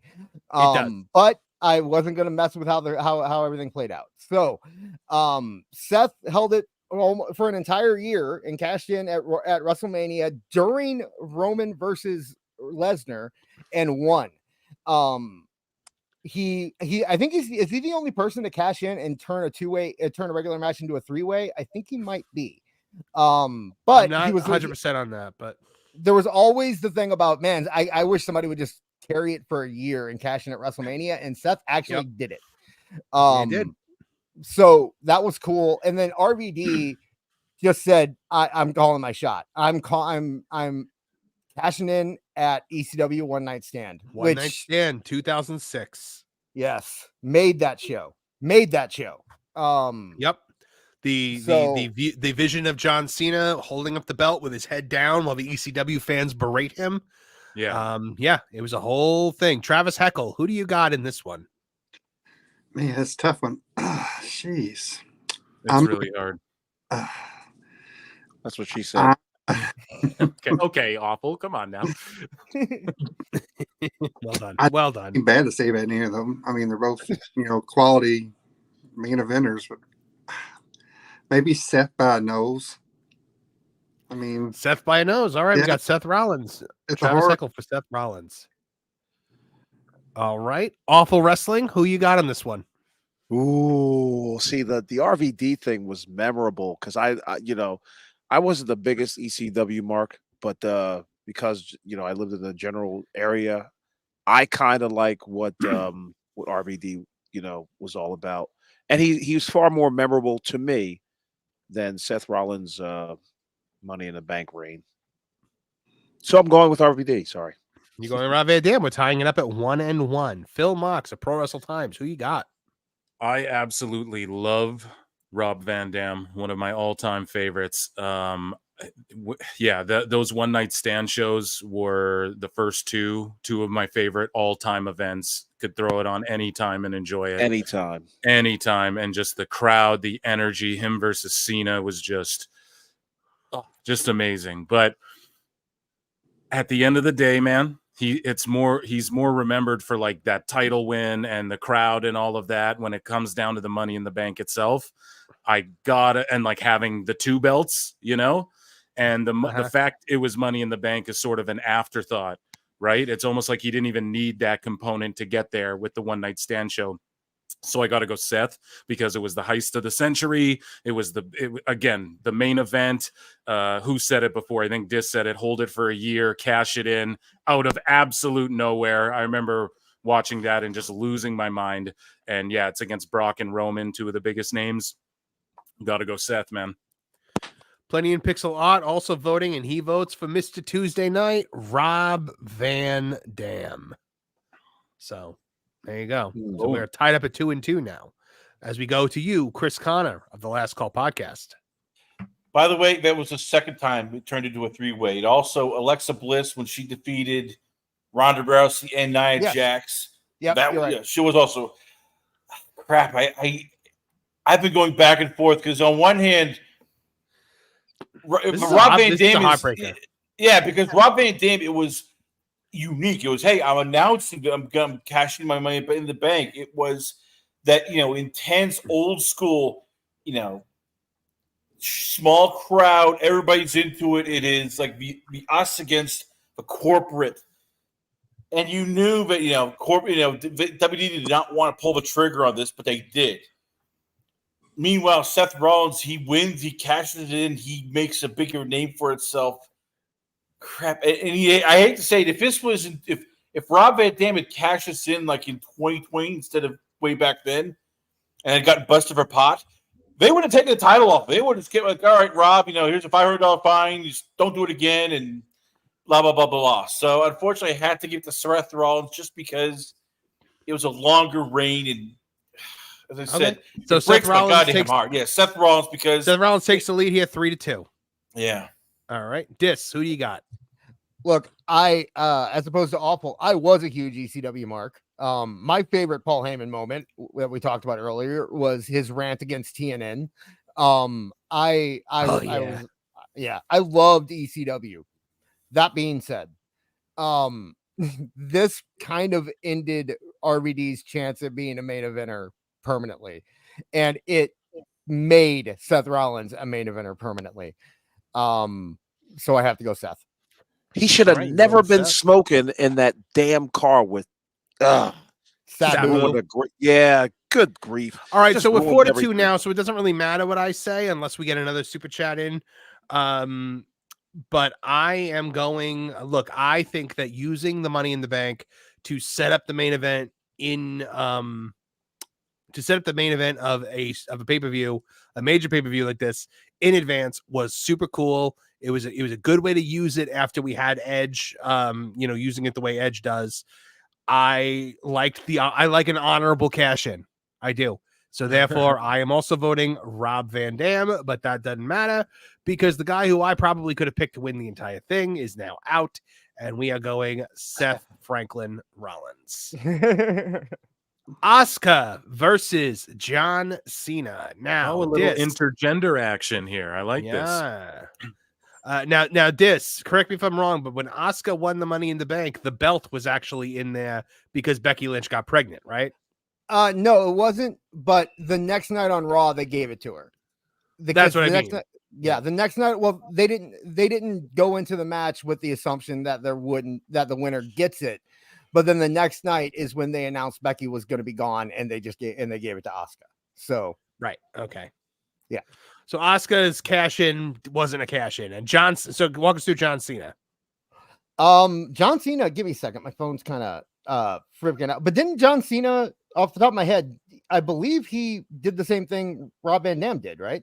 He called a shot. Called a shot. Yeah. I don't remember. Vamp for a second because my phone is literally freaking out right now and I don't know what's going on. All right. Well, Awful Wrestling, I know you have to head out. Do you want to stay through this matchup Definitely. or do you have to go pop out? Right. Okay. So you want to stay for this matchup. Asuka is one of my favorite female wrestlers. I've never liked You ever watch her YouTube channel, Kana-chan TV? Yeah. Oh yeah. It's great. Yeah. It's super wholesome. I watched one where she goes Real to wholesome. wrestling. She goes to a wrestling themed bar. Podcast. Yeah. I love Kana. I love Kana. Yeah. She goes to a wrestling themed bar in Japan, and the lady that runs it is like an Asuka super fan. And so when she walks in, the lady literally just like starts crying. Yeah. It's such a cool video. It's one of those, like, if you're having a bad day, it's a video that'll make you smile. Dis, you got anything? Okay. Yeah. See, the problem is that I took notes and I'm using the thing where I find in page, but Cena, because he's been cashed in against him so many times, basically broke my phone with how many times he's mentioned in this. Okay. So he cashed in CM Punk at Raw 1000. Remember, this was and when failed, CM right? Punk got, and he did not win the title. Yes. Yeah. Due to disqualification because of Big Show interfering. Remember when when they were trying to insert Big Show into CM Punk stuff? And I remember that. Yes. Weird. So, we got some. Go ahead. So, Liger J81 says Asuka's Thunderdome era moments beat Cena here. So that's one for Asuka. And I think Andre Adams said Cena was the first failed cash in. I guess that means he's voting for Cena. Yeah, I don't know. Andre likes to roast people, so he's probably making fun of him. Yeah, I'm still counting it as a vote. Yeah. You got anything else, or should we move along? Did Awful bounce? Awful bounce. I was going to say we could probably count Awful's vote as Asuka. I think that's what he was saying before he left. So. Oh, okay. I'm not going to count that. Okay. Ooh. Fair enough. Travis Heckle, who you got here? You know, I agree with Cornette like 95% of the time, but I still don't know why he hates Asuka. I just never understood that. She's a hell of a talent. And I don't know, Cena, I don't like getting the Money in the Banks too much with like super main eventers. I don't think they need that stuff. I never liked that. I think it should be more of a you're building somebody up to step up. So I hate guys like Cena in that situation. So I'm going with the female. Let's go with her. Going Just Asuka. be a little different. All right, Phil Mox, Pro Wrestling Times. What you got? So yeah, I agree with Awful. I love Asuka. I also love John Cena as well, the greatest of all time, as they called him on his last little run there. And this is an interesting matchup because you have a guy who he won it and then he cashed it in and then he failed. And then you have a woman who won it and then she didn't need to cash it in. She was handed the title. So this is actually a quite intriguing matchup. Boy, oh boy, this is tough. I'm going to pick Cena just because Asuka's stuff was, I feel like that pandemic era, the Thunderdome era, it was just not as memorable. A lot of people were carrying everything on their back, but she was handed the title at least. I'll just say at least Cena tried to win it, and he's the GOAT, so I'll give it to Cena. So you, all right, you went Cena. Chris Connor, who you got? It sucks for both people because with Asuka, it felt like it was supposed to be Asuka versus Shayna Baszler. Vince just has never liked Baszler. I think she just doesn't look like what he wants in a women's wrestler for visual looks. Becky gets pregnant. They basically just give a title to Asuka. It just felt cold. Cena doesn't cash in, but it's the iconic of Big Show interferes, The Rock comes saving down, and then we get one of the best heel turns of Punk, destroying The Rock, ending Raw 1000, and all of a sudden the fans are just like, and I was marking out. I was still on Team Punk, like, yes, finally, just beat the crap out of The Rock. I'm tired of seeing him, so I'm Team Cena just because that moment sticks out, like, I can still remember that moment to this day, crystal clear. Whereas with Asuka, it's like, oh yeah, she won the title because they just handed it to her. And she's like, it was just like, oh, okay, yeah. All right, well that makes 3 for John Cena. All right, Dis, what do you got? You know, if you remember the crystal clear, you could have stepped in while I was fucking sorry.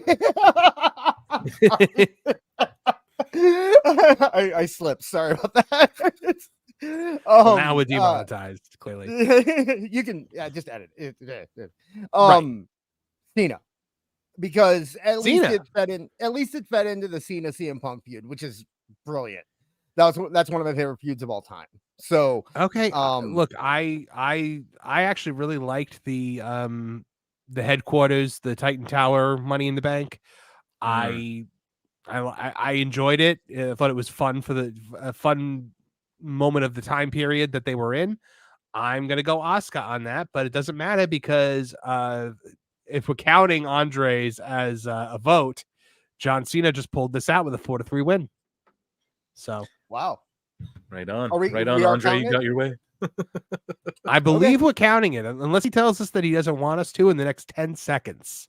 Well, he told me to quit snitching in the chat when I insinuated he was trying to roast Cena. He's like, quit snitching, Phil. So I said, hey, counted it as a vote. So I don't know. It's a vote. Well, I mean, once I actually move the guy in the bracket, it's officially there's no turning back. The point of no return, dude. Well, mostly because I have no idea how to fix that if I don't. So all right, so 3, 2, 1, John Cena.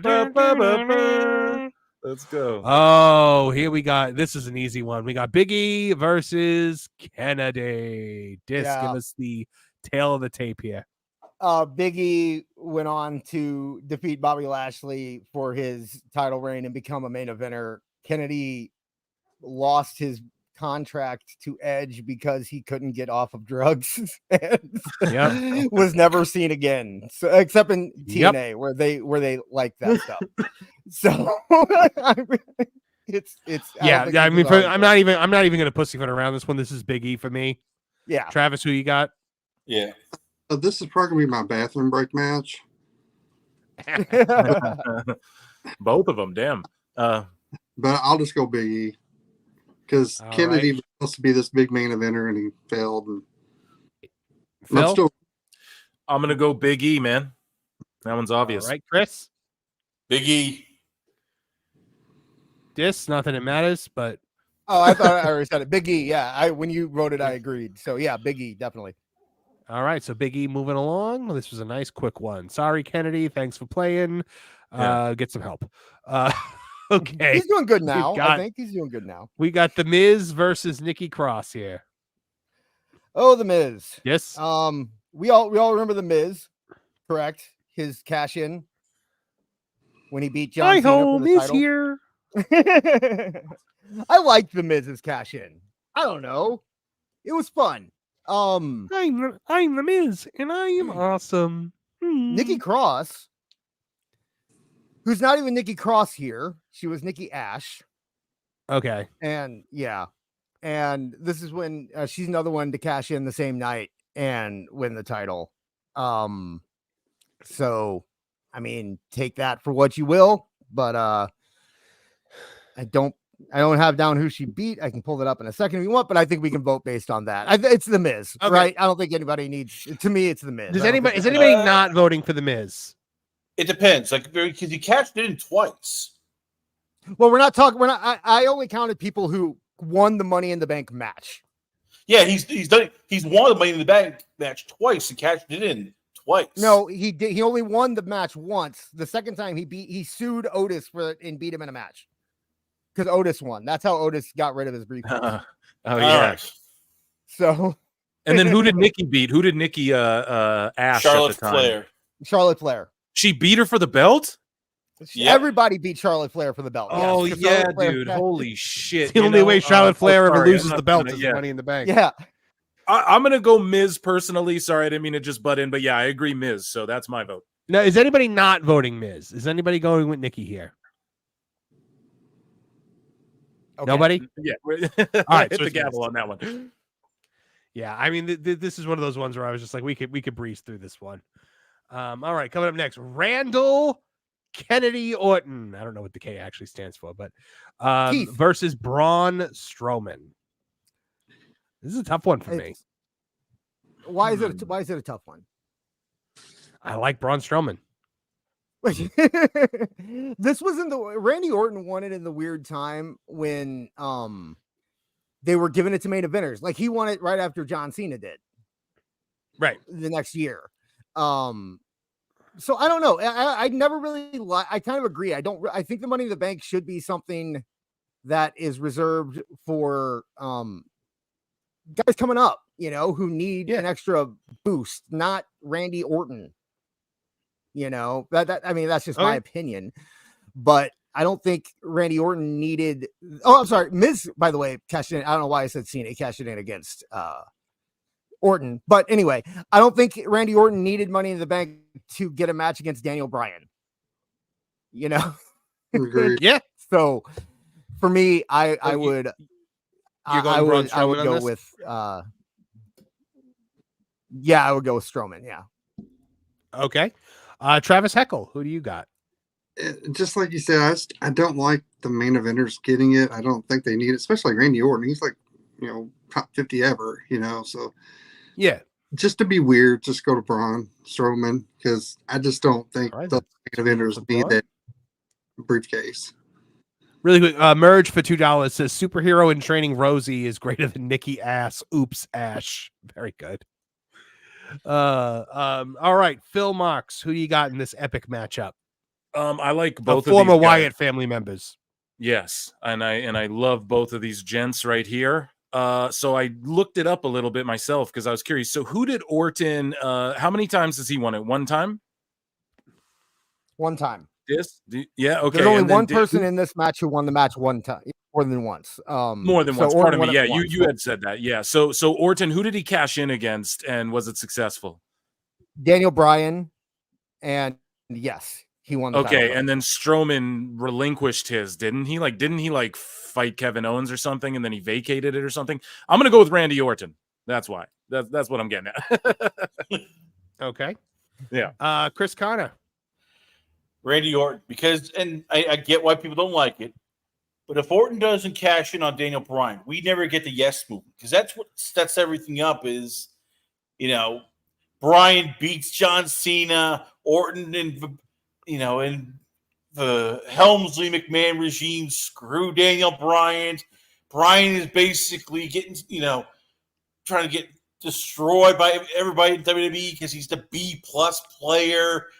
And this guy who does not fit the WWE image becomes a lovable guy. I mean, if Orton's is not the guy who beats him, we don't get the yes movement. Daniel Bryan does not become the guy that we end up falling in love with. So, yes, Orton for me all the way. That's a good point. You know what? I was all set to vote for Braun Strowman. I gotta say, Chris convinced me here. I'm going Randy Orton. Yeah. Okay. To clarify with Strowman, he didn't relinquish it.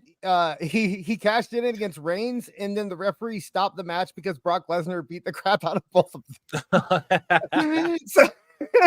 Well, either way, Randall is moving on. Yeah, it's RKO all day. Alberto Del Rio and Alexa Bliss. Just take us there. Oh my gosh. Okay. Alberto Del. Now, has anyone ever had this the rocket strapped to them like Alberto Del Rio, but just had no impact on anything ever? I think I saw a meme about that the other day, and I was like, it's so true. Yeah. Absolutely. Yeah. All right, go ahead, I'll be honest with you. I did not remember Alexa Bliss's at all. I think I confused her with Liv Morgan actually at the time because they're kind of, I don't know. I always confuse them together, but Del Rio beat Punk to win the title after Punk beat John Cena. Remember, this is when Kevin Nash he beat up Punk after the match, and that's why Del Rio won. Oh, this was the Kevin Nash thing? Yeah, this was Kevin Nash and CM Punk. All right, so who are you taking? Well, then Bliss real quick. She beat Nia Jax. So that's how Bliss won. Okay. I'm gonna go. Man, I don't know. I hate Alberto Del Rio, and this is they're both bad. I'll go Alexa Bliss. It kind of started her rise a little bit. She got something out of it. Del Rio was never much. I mean, I don't know. So you're going Alexa Bliss? Yeah, Bliss. Okay, Travis Heckle, who you got? Del Rio's another one of those guys you always wonder, why is he a main eventer? I just never saw him like everybody else said. So, and Alexa is super hot. So I'm going to be superficial and vote for her. Alexa Bliss. Phil Marks, what do you got? That's a great justification there, Travis. I'm going to go, everyone's picking Bliss. I'll just throw a monkey wrench in it and say Del Rio. He did beat Punk. I'm not condoning any actions outside the ring, but I'll just pick Del Rio. Yeah, no, I get you. Chris Connor, what do you got? Yeah, it's tough because I can't. I like Alexa Bliss. I can't stand Del Rio. Bliss is basically, she won that she wanted, but it was basically just so that Ronda Rousey wouldn't get the title right away. Her title reign sucks because it was Ronda Rousey basically getting disqualified, then just no selling everything and treating Alexa Bliss like a rag doll. So I'll go. I can't believe I'm saying this. I hate it. Alberto Del Rio, just because he beat CM Punk and it was actually passable, whereas Alexa Bliss, they treated it like, oh god, just a chew toy for Ronda Rousey, which I will never forgive. Okay, well, I am actually going to go. I'm going to break the tie here, unless we have any super chats that come in. But as of right now, I'm giving this one to Alexa Bliss. I don't know. Good. I don't like Alberto Del Rio as anything. Like, why is it trying to take me to the second round now? Should we just do the second round now since it's trying to get me to do that?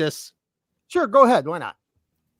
All right, Bailey and Brock Lesnar. Now this should go a little quicker because we don't have to explain, the situations again. So, who do you have in this one? Come on. Again. I don't know what you're driving at here. Come on. It's got to be Brock Lesnar. I love Bailey, but this is Brock. Okay. Travis Heckle. I mean, I don't like the main eventers, but maybe Brock's Brock. I mean, Yeah. And he did the boombox thing. Yep, I get it. He did the boombox. Phil Mox. This is not a prediction. It's a spoiler. Brock Lesnar, baby. Okay. Chris Connor. He's winning the whole damn thing. Bailey. It led her to a Grand Slam. She became Grand Slam when she won that Money in the Bank cash in. So yeah, Bailey for me. Okay. I'm also going Bailey on this one. But that doesn't matter because democracy rules and Brock Lesnar advances. Next we have Seth Franklin Rollins versus John Cena. It's got to be Seth. Yeah, I agree. So I'm just gonna give my vote here too. I'm voting Seth right away.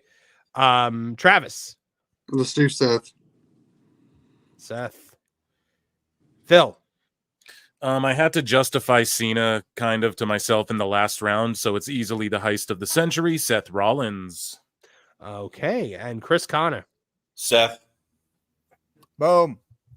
That is a shutout for Seth Rollins on this one. Wow. Bang, the first one, I think, right? I think I was no, we had the shutout with Big E. Oh, yeah. Seth Rollins. But speaking of Big E, we got Big E and The Miz. This is a tough one. Yeah. Dis, what are you thinking? I'm gonna go with The Miz, just because I was a huge I'm putting myself back in time when he won Money in the Bank. I was the biggest Miz fan on the face of the earth, and I have so many happy memories from this. So I'm gonna go Miz. Okay, you're going Miz. Travis Heckle, who do you like in this one? I just never seen Miz as a world title guy, but he's a great character. I have to admit that. So I'm going to go with Miz. Going Miz. All right. Phil Mox, who do you got in this battle? Biggie. Can't you see? It's Biggie for me. Okay. You know what? I'm going to tell you, I'm also going Big E. So I'm going to tie it up, and I'm going to let Chris Connor be the one to break the tie here. Let's go. Biggie. It's just because he elevated the title. He had great feuds with Drew McIntyre, with Bobby Lashley. Just it breaks my heart just the way the whole thing ended. So yeah, Big E for me. Okay, and next we've got the matchup that almost happened after the Fiend was burned alive. Randy Orton versus Alexa Bliss. Jeez. I mean, I guess, as weird as it sounds, I think I'm going to go with Alexa on this. Yeah. Okay. Orton's, I get it. I get that it started the yes movement, and I get all that. But when you take the actual him holding the case, it was like I said, he didn't need the case to get a match against Daniel Bryan, so I'm going to go Bliss. Okay. Travis Heckle. Bray's ghost comes down. Screw job finish for Alexa. I'll pick Alexa. Okay. Phil Mox. I'm going to go with Randy, because I think what was brought up about, the whole Yeselmania sort of spurning off of that is too big of a thing for me to ignore. So I'm going to put it on RKO. That was a good point. Chris, who you got in this one? It won me over. Yeah, as I said, Randy Orton basically started the yes move that. Alexa Bliss was basically, okay, Nia Jax we can push off for later, and Ronda Rousey can use me as a shoe toy. So, okay, all right, I'm fine with that. So, yeah, Orton for me. Man, so I'm breaking the tie here, and I am honestly let me say this. Let me say this. If we were going with what it caused, then we would have said that Miz winning the title caused us to get Rock versus John Cena at WrestleMania. Right? But we can't really say that because it didn't, and so that's kind of where I'm lying with this. That's okay. Yeah. I would argue that, and I would just say that like the Rock versus John Cena was the inevitable plan, whereas because Orton and then the decision with Batista at the Rumble and all of that, it transformed into like this bigger thing. Okay. It was a bigger thing than what was in the company's control. They had to change WrestleMania for that dude that year, so that's my argument. I get you. Yeah, and I like Alexa Bliss. It's just that whole title reign was nothing. It was like her running away from Ronda Rousey, and when she finally wrestled Ronda, it was like, okay, Ronda sold everything, made Alexa look stupid, and it was like, what was the point? Just okay, so all Ronda right, you know what? Get a title. You guys have convinced me. I'm going to go Randy Orton as well. Okay, so Randy moves in. No harm in that. All right, so now Brock Lesnar and Seth Rollins. Yes. It's got to be Seth. I mean, Seth did the best thing anyone, in my opinion, the best thing anyone's ever done. Okay, the heist of the century, as we put it. Yeah. Okay, Travis Heckle. Seth's, he's that kind of guy. He was on that teetering main eventer kind of thing, and this kind of stuff put him there. So I'm going to choose Seth. Okay, Seth again. Phil Marks. I agree with this time, and Travis as well. I think you gotta go Seth, because also, who did he win the belt over? It was in the three-way technically, where Brock was already beat up, but Brock did take the L, and although Brock's stuff was really memorable, this Money in the Bank cash-in will never be forgotten. Seth's, that is. It'll always be replayed whenever Money in the Bank's brought up, the heist of the century, whenever his career's brought up, whereas like the boombox thing was like one of the many cool things Brock did. So pardon me, I'm going Seth. Okay, Chris Connor. Seth. That made him a made man. Brock was already made. With Seth's cash in, that made him like a made franchise guy. So Seth Rollins. I'm also going to go Seth Rollins. I agree with everything you guys said. So Seth Rollins will move on to the semifinals. Big E and Randall Orton. Yes. Big E. Even with the yes movement stuff, I'm going Big E over Randy Orton. Okay, and Travis. Like I said, I guess Big E is one of those guys. You need that little extra push to kind of move you up. So let's go with him. Yeah. Phil.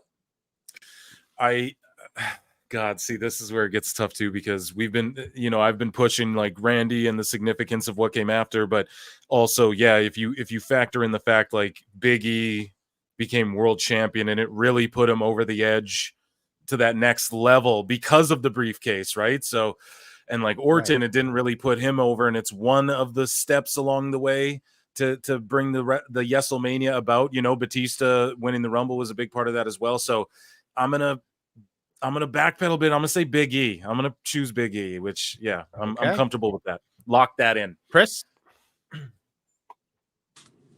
Yeah, I gotta go Big E, and because look, I was gonna go Randy, but just as I said with Big E, it was just that pure joy, and we miss that a lot in pro wrestling because we're just jaded. Oh, we know what's gonna happen. This is what's gonna happen. When we finally see like pure joy, it's just yeah.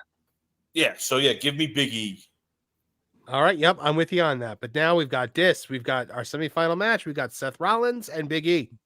Yeah, I mean, I love Big E, and he made it. He did a great job, man. He really hung in there. But it's Seth Rollins. Yeah, it is. It's Seth Rollins for me too. Is anybody not picking Seth Rollins here? Nope. Everybody wants Seth. All right, Seth Rollins is moving on to the final match. He stole this one too. All right, now we're on the other side. Baron Corbin versus Daniel Bryan. You want to walk us through? If you even have to. Sure. Yeah, Baron Corbin lost to Jinder Mahal when he cashed in. Okay. Does anybody not want Daniel Bryan? No. And we all know Daniel Bryan. Bryan. Yeah, everybody wants Bryan, right? We're in agreement. Yeah. All right. Cool. Yeah. All right. Senior Money in the Bank, Damian Priest versus the original Mr. Money in the Bank, Edge. Yeah. Now, mind you, this is only counting the time that Edge won the match and cashed it in. Yes, I know the first time when he cashed in on Cena, and we all know how Cena. Yeah. So, who do you got in this one? Well, still, it's got to be Edge. Edge defined it. You know what I mean? Like he made for years all cash-ins followed the same pattern that Edge set. It has to be Edge. Whenever I hear Money in the Bank, I think Edge. So yeah, I'm agreeing. Travis? I mean, I agree with that's exactly what I was gonna say, what you all been saying, Edge. I mean, he kind of was like his face should be on it, kind of one of those guys. Phil? The OG, Edge himself. Oh, Canada, stand Chris? up. Edge. Yep, I'm with you guys. Edge. Yeah. Next, we've got Austin Theory versus Io Sky. Okay. Now, Io, I would argue Theory Io made a won. pretty big. What was that? Go ahead. I was just going to go through what happened. We all remember Io. It just happened last year.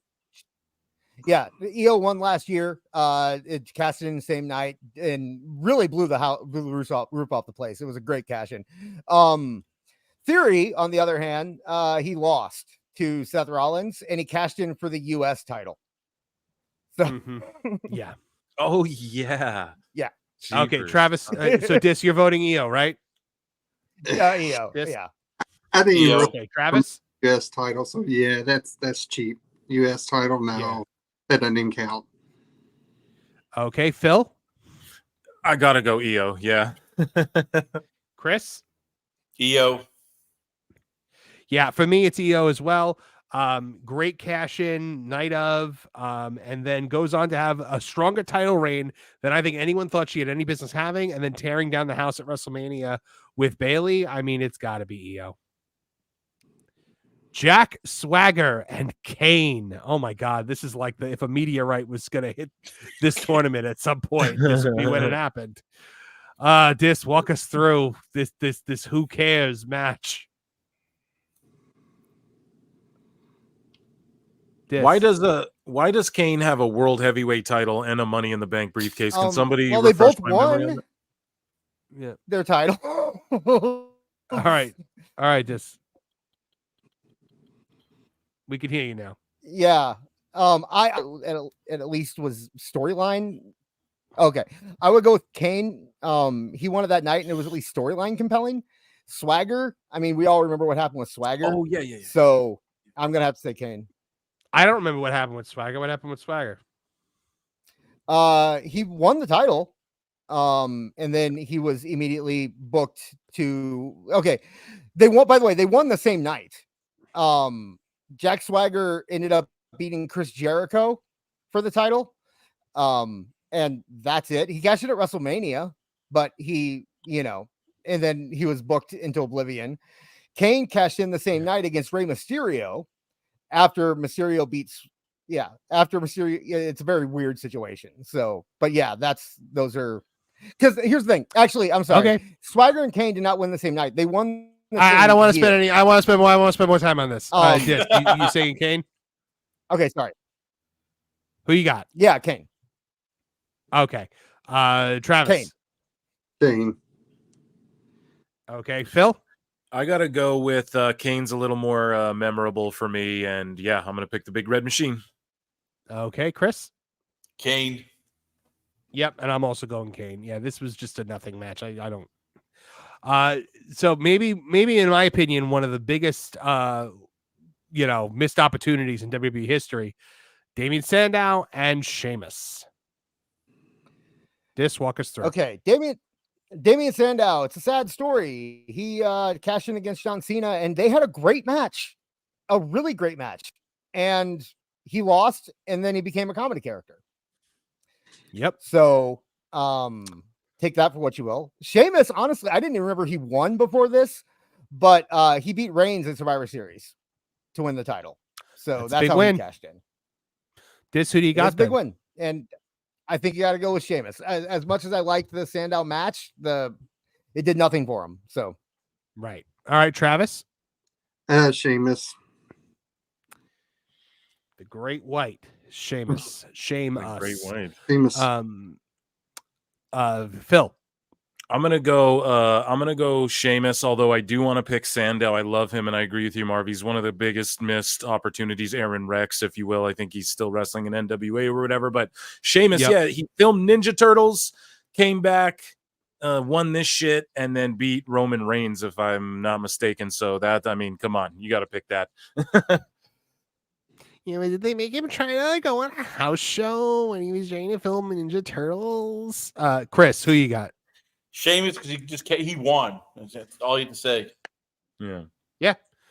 Same thing here for me. It's Sheamus. Dolph Ziggler versus, is that Liv? Can't even tell who that is. Yeah. What the fuck is that? Candice LeRae? What's going on? Is that who that is, Dis? Yeah, that's Liv. Liv cashed in the same night and beat Ronda Rousey. Okay. There you go. Oh, I do remember that. And Dolph Ziggler, what did he do with it? Dolph Ziggler had the whole thing with Vicky, and he was kind of he did the Edge thing, basically. But he did it to Edge. Against Edge, right? So no, he did it at Alberto Del Rio. I mean, it's not too far away here. Yeah. Okay. Yes. His first world title win was the title was given to him in a decision after the match, I believe, with Edge. But yes, you're right. Right. Okay. So who are you going with?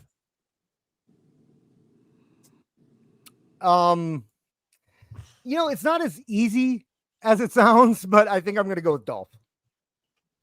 You going with Dolph? Okay, Travis. Oh, it's ADR. He cashed in on ADR. Sorry, he cashed in on ADR, but still, yes, he ended ADR's reign of terror. So yeah. Travis. Well, he can get my vote then if he ended that reign. He's got to get my vote. You going Dolph Ziggler? Yeah. All right. Phil Mox, Pro Wrestle Times. I'm gonna throw the monkey wrench, but also I'm trying to think in kayfabe, probably just cashing in and beating Ronda, like that sort of. I don't know if people saw that coming. I guess both are memorable for me, though. That's the thing, Not saying they were the greatest things ever, but they were memorable. I will pick Liv. And Chris. Ziggler, that crowd was hot. He cashed in. And just the joy in his face, Ziggler all the way. Okay, see, I was going Liv because I think beating Ronda Rousey for her was just massive back when that meant something. But democracy rules, and unless we have any super chats, we do not. So Chat said too. Jack in chat was like the Dolph cash in was huge, and yeah, I do. When you think about it, you're right, Chris. That crowd went nuts for it, and just the emotion. And you are right, actually. That one. If I could change my vote, I'd switch it. Actually, here we go. All right, so Otis gets a bye, and now we've got CM Punk versus CM Punk. Okay, so CM Punk won it twice. He's the only person to win the match twice. Okay. So that's the an first incredible time, statistic. I never knew that. I always thought there was more than one. So the first time was the time that he cashed it in, and then he lost it without losing it because he was injured, and it was a really awful thing. The second time was when he beat Jeff Hardy. After Jeff Hardy had his this ladder one match here with on the Edge. right, with the skeleton. Yeah. Okay. So are we I all put in him agreement both- that the one where he beats Jeff Hardy is the one that wins? Yes. With the skeleton, yes. Yeah. Okay. Cool. Yeah, that was a great All angle. right. Daniel Bryan versus Edge.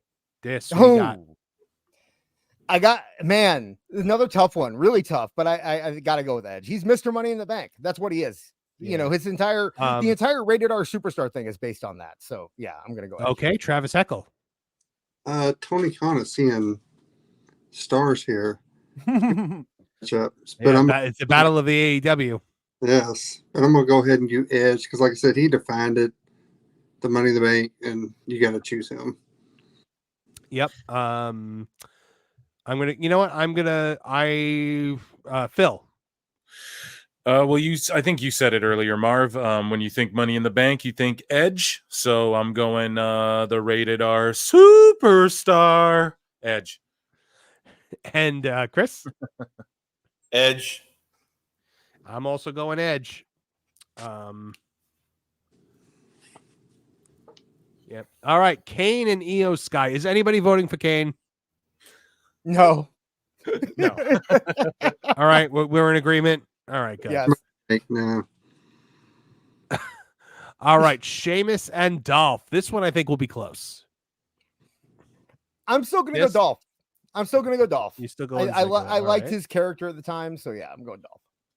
All right, Travis Heckle, who you got in this war of the white bread?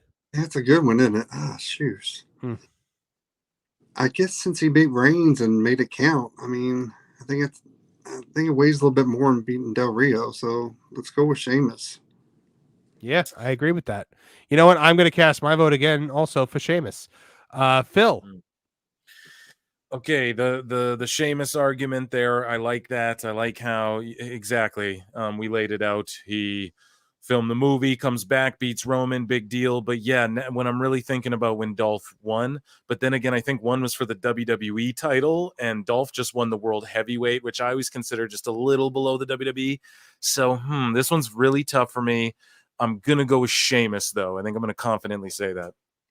Okay, and Chris? I'm sorry, just you gotta go with Dolph. Just once again, you look at when he comes out and he's cashing it in, he goes and there's a draw. Oh, he's gonna lose once again. Dolph's gonna lose because Dolph always loses. He then reverses the armbar. He kicks out zigzag, and the whole place is going nuts. It's like a party. He's hugging AJ Lee. He's hugging Big E. And he's in tears because it's finally, after all of these people who, we're going to give him a title. No, we're not giving a title. Yeah, we're going to give him a title. No, Yeah. He finally gets it. I'm sorry. This is even better than Seth Rollins because it's just drama. You can't write drama. It just happens. I'm voting for Dolph effing Ziggler. Yeah, and when Sheamus won too, the crowd boo-booed on it, but not in the way like, oh, that's good heat. It was in the way like, oh shit, we're going from Roman to Sheamus. You know what I mean? It was kind of like, God, like that sucks. You know What? I think I might have been convinced to change my vote to Dolph. I might be too, man. Honestly, I'm switching to Dolph. See, that's 2 rounds in a row where I went, I'm switching to Dolph. I'm gonna stick with Dolph. I'm going Dolph. I switched. I watch that every week. Every week I watch that Dolph thing, and I'm just like, holy crap, that is like one of the best crowds you could ever get. All right, Otis. Okay, guys. Let's really break this down. We get it. Otis and CM Punk. Let's break it down, guys. Otis, he won the Money in the Bank, and then he got sued for it. CM Punk. Can I just click Punk here, guys? Yes. Anybody object? All right. I honestly kind of mapped this part out a little bit because I thought Punk should get an advantage since he won it twice. That's kind of why I set it up the way I did at the end. So. Okay, Edge versus Io Sky. Now, again, the original guy versus the one who really, I think, made the most of her Money in the Bank and had a fantastic reign out of it. So, Dis, what say you? Both these people became main eventers because of the Money in the Bank. Yes. I'm still going to go Edge. He defined it, but Io, she was Props to her. fantastic. I would say she's the best female Money in the Bank winner personally. So. By far, yeah. All right. So Travis Heckle, who you got? Not a knock on Io, but I mean, you got to choose Edge. Sorry, you got to choose him. Yeah. Bill, you can't spell Money in the Bank without Io, but you can't spell winner without R. I'm going rated R superstar. I'm sorry, guys. Wow, rated R superstar. That was well done. It was. Chris, who you got? Edge. That led him to become like a main event star. Io is nice, but she's going back almost to like upper mid card star now. Yeah, no, I'm with you guys. I think it's got to be Edge. I think, yeah, as much as I do like Io in this competition, I think Edge has got to be the one to take it. Dolph Ziggler and CM Punk. You know what, Chris? I'm gonna let you start this one, Chris, because you've been the cheerleader for Dolph up to this point. I get to CM Punk, and look, he's had a much better career. He's had more of an impact than Dolph Ziggler. But if we're just going off a cash in, like it was sort of a muted, like people were like, oh, okay, wait a minute, why is he cashing in there? It's like this. We didn't know what to expect. It's like, are we cheering? Are we booing? We're not sure. Whereas I said, when Ziggler was cashing in, as soon as the music hits and he's playing, it's just they're going nuts. It was and it's the drama. I mean, as soon as Punk hits, he cashes in, he gets in. GTS, that's it. This was like, Oh my God, he's gonna win. Oh my God, he's gonna lose. Oh my God, he might win again. He might lose. And it's just, as I said, this is the perfect 3 minutes of just drama action. So I'm sorry, Ziggler takes it all the way. Okay, and now Dis, what do you think? I get it. But for me, the Punk thing was cathartic at the time. Like, I was a big Punk fan. So watching what happened to him after his first cash in and knowing that it was just messed up from the minute it started, and then seeing it done so perfect against Jeff Hardy the second year and realizing this is it. This is his rise. I have to give it to Punk. Okay. And so one and one, Travis Heckle. I'm gonna go with Dolph. He's just one of those guys that I like those guys that are on that edge of moving up to the main event, and they needed that little extra push. So I'm gonna go Dolph. You going Dolph? Okay. You said Dolph, right? They cut out for a second. Yep. Okay. Phil. I got to agree. I'm gonna go with Dolph and Punk. I actually just rewatched that one not long ago. I think it was on a playlist on WWE YouTube or whatever. And just thinking back, it did not hit as hard, at least with the live crowd or in my mind, as much as that Dolph one did. So I'm gonna go Dolph. Okay, let me just check. JB for $5 says Punk cashing in on Jeff was the birth of heel Punk in WWE. That tops Ziggler. That's a vote. So that's a vote. That is 2 for Punk and 3 for Ziggler. Michael Dodd also checking in for $5 says longtime fan Mov. Can't wait for the next headlock headlines. You don't gotta wait much longer, Michael. It should be tomorrow, as long as nothing unforeseen happens. I'm either tying this. So I'm either tying this up right now, or I am giving it to Dolph Ziggler. That's so if this goes to a tie, what do we do? Beard breaks ties. Is Beard present? Yeah, he's here. Is he in the chat? All right. You know what? I'm going with my heart. I'm going CM Punk on this one. So we're at 3-3. We need producer Neckbeard to break the tie. If he's he was in the chat. Neckbeard. I'll just do this. Next person in the chat to say something. Either way gets it, because I can't find. Here he goes. Beard said Punk. Beard said Punk. Says Punk. It's Punk. All right. Beard cast the tiebreaker. Go with the majority. Our producer has spoken. And now we got Edge versus Punk. Now for me, I got to go Edge on this one. There's no one else. Oh, this is Edge. This is Edge. This is definitely Edge. And then Phil. To me, I think it should have been Edge versus Dolph ultimately when I'm boiling them both down, but I still think Edge edges out the competition both times, and I'm going with Edge. Yeah, Travis. Edge. Edge. And then Chris. Edge. Yeah, Edge just swept this entire thing. All right, our final match, guys. The finals. Seth Rollins, by the way, Plenty and Pixel Art also voted for Punk. Was that for the last one? No, it's for the time before. Yeah. It was the time before. So either way, Edge still won. Either way, it's Edge. But thank you guys so much for all your votes. Okay. All the marbles right here, folks. We've got the man who originated Money in the Bank, who is, believe you, Mr. Money in the Bank, and we have the heist of the century, perhaps the most memorable Money in the Bank cash-in of all time. This is the matchup. Amazing. Yeah, this is the final right here. In my mind, these are the two I think of when I think Money in the Bank, dude. I love this. Here we go. I'm interested to see if you guys have votes out there in the audience, but we're going to kick things off. I'm going to go a little out of order this time. I'm going to start with Travis Heckle. When I saw the bracket, this is the one I was hoping would be the finals, and this is what we got. That being said, man, it's going to be a tough matchup. Both defined it, and both used it to kind of push up in their career and help them reach, solid main event status. Oh, man. Yep. Let's do Edge. It's close. You're going Edge. Close, but by nose again. Chris Connor, you're up next. Rollins, I'm sorry. I liked Edge, and he was the one who started it, but Edge didn't become the bigger star until after the cash and after the loss to Cena and after the WrestleMania where he goes through hell with Mick Foley. Rollins cash-in basically gets him to that. He is the franchise. He is the main event star. That's what leads him on that path. Without the cash-in, he's still a mid-card guy. So it's Rollins. Ooh. First off, people asking in the chat where RVD is. RVD lost in the first round to Seth. It was a bad draw. Yeah. Secondly, man,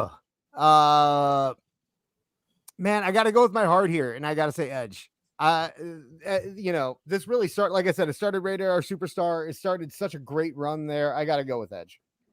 All right. And then I believe we are at Phil. So, man, this one's real. You know what? Tough. Yeah, hold on, Phil. I'm gonna give you the hot seat because I'm gonna cast my vote first. Okay. I'm casting my vote for Rollins because I think this cemented it as a main event thing. In the main event of WrestleMania, it's the biggest cash in of all time and held it for a year. So I'm going that. And Phil, I'm giving you the tiebreaker. Oh, the pressure's on. Okay. Unless somebody in the audience super chats, in which case, unless you usurp me with a super chat. But this one's real tough for me. I'm not gonna lie, dude. I've been sitting here going, Edge is like the guy you think of, but it was a great point brought up. The Matt Hardy stuff and the Mick Foley stuff and all of that did put him over the top as well. Like that was all parts of it. Not that like the Shield and things like that couldn't be considered parts of Rollins' rise as well. But damn it, when you think about the Money in the Bank and you think about what it means and what it could do to change your career, what it represents, is it not at the last minute, out of the blue, out of nowhere, coming in, snagging it, holding onto the briefcase for a year and just snagging the world title at the biggest stage and taking the biggest opportunity possible? I know Edge, he cashed it in, he won the belt, and it was a great emotional, impactful moment. We'll all remember it, but that Seth Rollins moment is what embodies what it means to have that Money in the Bank briefcase. It's not to come out and maybe cash it in and will I do it? You know what I mean? It's to take advantage of like the biggest opportunity you can, and that's what Seth did. So boom, I'm giving it to Seth. To be fair, Seth did have 73 also voting for Seth Rollins. So Seth Rollins wins this 4-2. And unless we get some last minute Edge votes in, I think I'm ready to call this one. To be fair, let's talk. Seth did have plenty of moments where he's like, "Am I going to do it? Am I not going to do it?" Yeah, well, yeah, he held it for a year. You are right. Yeah. So that's it, folks. Your monster in the Bank winner of this year is Seth freaking Rollins. Pew pew pew pew. Yep, and that's going to bring us to the end of our show today, guys. I've got to get moving to watch the Acolyte and Hate My Life so that I can appear on the WW Pro Acolyte After Party, which is just going to be mostly me just being like it is every week. But I want to thank our wonderful panel we had, our impromptu panel that kind of like pulled itself together at the last minute. Phil Marks. Wait, the beard is reminding me. We forgot one thing. We forgot Dr. D. Dave Schultz. Woman, you better put me on the screen. Yeah, I can't believe I forgot it. JPS with $5 says, I take Edge, but only because the first Money in the Bank match is the best match and rarely has a Money in the Bank after topped it. Yeah, that would still put Rollins over, though. He okay, nope. We are gonna. I'm sorry. Nope. Stop freaking out, everybody. We are still doing Dr. Dave Schultz promo of the week. It's time for it. Are you guys ready for it? We are closing with it this week. So who's ready for some Dr. Dave Schultz? Beard, thank you. You saved me there because I completely forgot about this. All right. So we have got a Tuesday Night Titans promo here from 1984. In a moment, we'll be making house calls with Dr. D. David Schultz. He's made a few in his day in the world of pro wrestling, no doubt of that. Quite an arrogant sort of individual. Would you concur with that, Lord Alfred Hayes? Let me say, arrogant. He's a son of a bitch. He pulled a gun on me. He nearly shot my face off, you Americans. this about Dr. David Schultz. Firstly, he speaks funny. Firstly, he speaks. Who does that? Pip pip cheerio. It is the pot He phone, speaks Killer funny. Black. He speaks funny, and he put a gun in my mouth and asked me if I could see Jesus. I did. Like, just settled so gloriously atop his head. For anyone complaining that they didn't get to see Kev in a tank top tonight, look at this. You get Dr. Come D. on. You get Dr. D in a tank top. Yep. Beautiful. I don't believe anyone would tell me to my face that's not enough. Could you imagine? Especially- Sorry, could you imagine ahead, Apollo with Dr. D's hair? Yes. Yes, I'm having a hard time not imagining it right now. To be perfectly honest That's with all I you. could think of when you said that, Dis. Telling you. Look at the gig marks on his forehead. He had a couple rough nights recently. Yeah, but he is in full-on beefcake mode here. You know what I mean? He really is. Like, he is jacked. Like, you can see this is like poster Dr. D David Schultz right here. Yeah. You know what everybody strives for in life? Everybody strives to be. By the way, what do we think he's got on that magazine cover? Whatever he's holding in his hands. Oh, it's got to be Hulk We Hogan, think this right? is. It's got to be. I mean, like, did he have a feud with anybody else ever in all of wrestling other than like Hogan with the occasional stop off of Jerry the King Lawler? Honky Tonk Man. He feuded with Honky Tonk Man. Oh, I don't have any of those promos. Oh, we don't? Oh, Wait, what? Are you saying people? Is he referring? Wait, is he referring to Hacksaw Jim Duggan? Oh, please tell me he's referring to. By the way, on this show, we say Hacksaw Jim Dugan because that's the way the Lord, aka Cowboy Bill Watts, had put it. But oh my God, rolling doobies. Good Lord. He has to be doing like a little undershot there. On the cover, I have. Wait, he's on the cover of. What do you call this expression, Gene? Oh my God, it's him. How great would it be right now if the Dave Schultz on the cover started yelling at Mean Gene Okerlund? Your mustache is ugly and I don't like it. It looks like he went to one of those stores in the mall where you get your picture taken and put on a magazine cover. It doesn't. He looks like somebody just like walked up to him and snapped a camera in his face. I actually did that at Kings Island Amusement Park in Cincinnati. You could get on Pro Wrestling Illustrated, and I did when I was a kid. Oh, that's great. I Do you still have it? No, I don't know where it went. Oh man, I still remember that. My magazine, you mealy mouth little man. You're putting fingerprints on it. You've ruined the spine, you piece of crap. Now I'm gonna break your spine. Oh God. You can keep it. I'll autograph it for you later. Oh, he gave it to him. Wrestling Illustrated. That's a program. That's a program. MSG. Yeah. I have Do one they of still those give out with- programs. I haven't been to a live show in forever. Do they still give out programs? No, you can buy like they have something at behind the desk, but it's usually just like filled with superstar profiles, and I think they do it the same thing in every town. Yeah. I have a program with Virgil on it, so that shows you how prestigious the cover of the program is. I have made it. So did Virgil. What? Now, just to add to WWF programs, if you ever get a chance when you get off here, there's a program. It's a drawing of. It's like Hulk Hogan, I think Wendy Richter, Billy Jack, and Barry Windham. I think it's the worst art you will ever see. It's out there floating. Make sure you look it up. John J 8999 says it's Dugan with 2 O's. Bill Watts every time. He's very right there. Jamie Earhart for $5. Thank you so much. Says, have you seen Schultz and Piper versus Andre? I loved me some Schultz. I've never seen that. Is it a match? The two of the handicap match? Oh yeah. Yeah. It's Huh. easily All right. accessed if you want to look for it. Oh god. Oh my god. Do you think he comes up with this beforehand, or is this all just off the top of his head?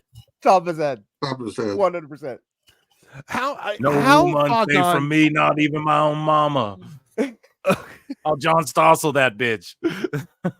As a matter of fact, I have. If my wife stood here and talked to me, I'd knock her head off. It's true. That's true. That one we've seen in action. That wanted to fight. I'm the man that stood out. Hey, we need to have like a countdown in all of his promos to like how long it takes him to threaten to hit a woman. Yeah, for real, man. Have you seen him as a face? No, Have you it seen- must be so weird.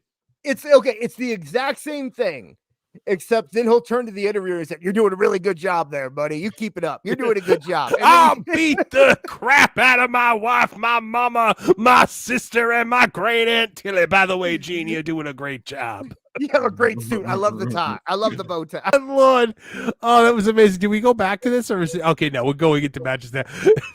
I love the because you got to figure Mean Gene gives people the Iggy all the time, to end the promo, and they just end the promo. Like they take the go home and they end the promo. Schultz always calls it out, and I love that about him.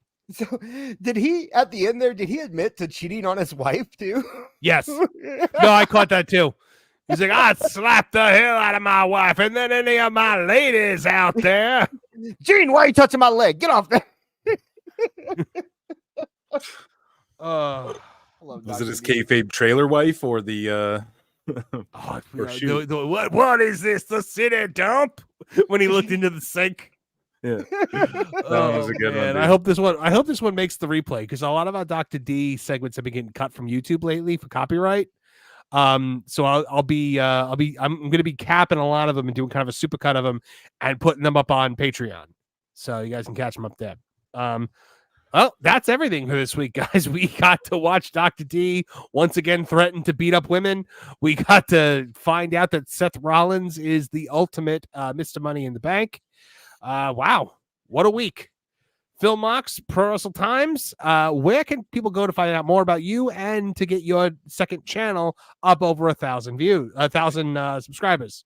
Well, it may have happened during this broadcast, good sir, but yeah, I want to say peace to the chat, peace to the panelists. Travis, you're a legend, dude, by the way. I just want to throw that out there. It's good hanging out and chopping it up with you. Hey, Yeah, you can catch me youtube.com/@ProWrestleTimes. I think we're almost at like 3,700 subs, something like that, 3,800, and then like 1,000 over youtube.com/@ProWrestleTimes.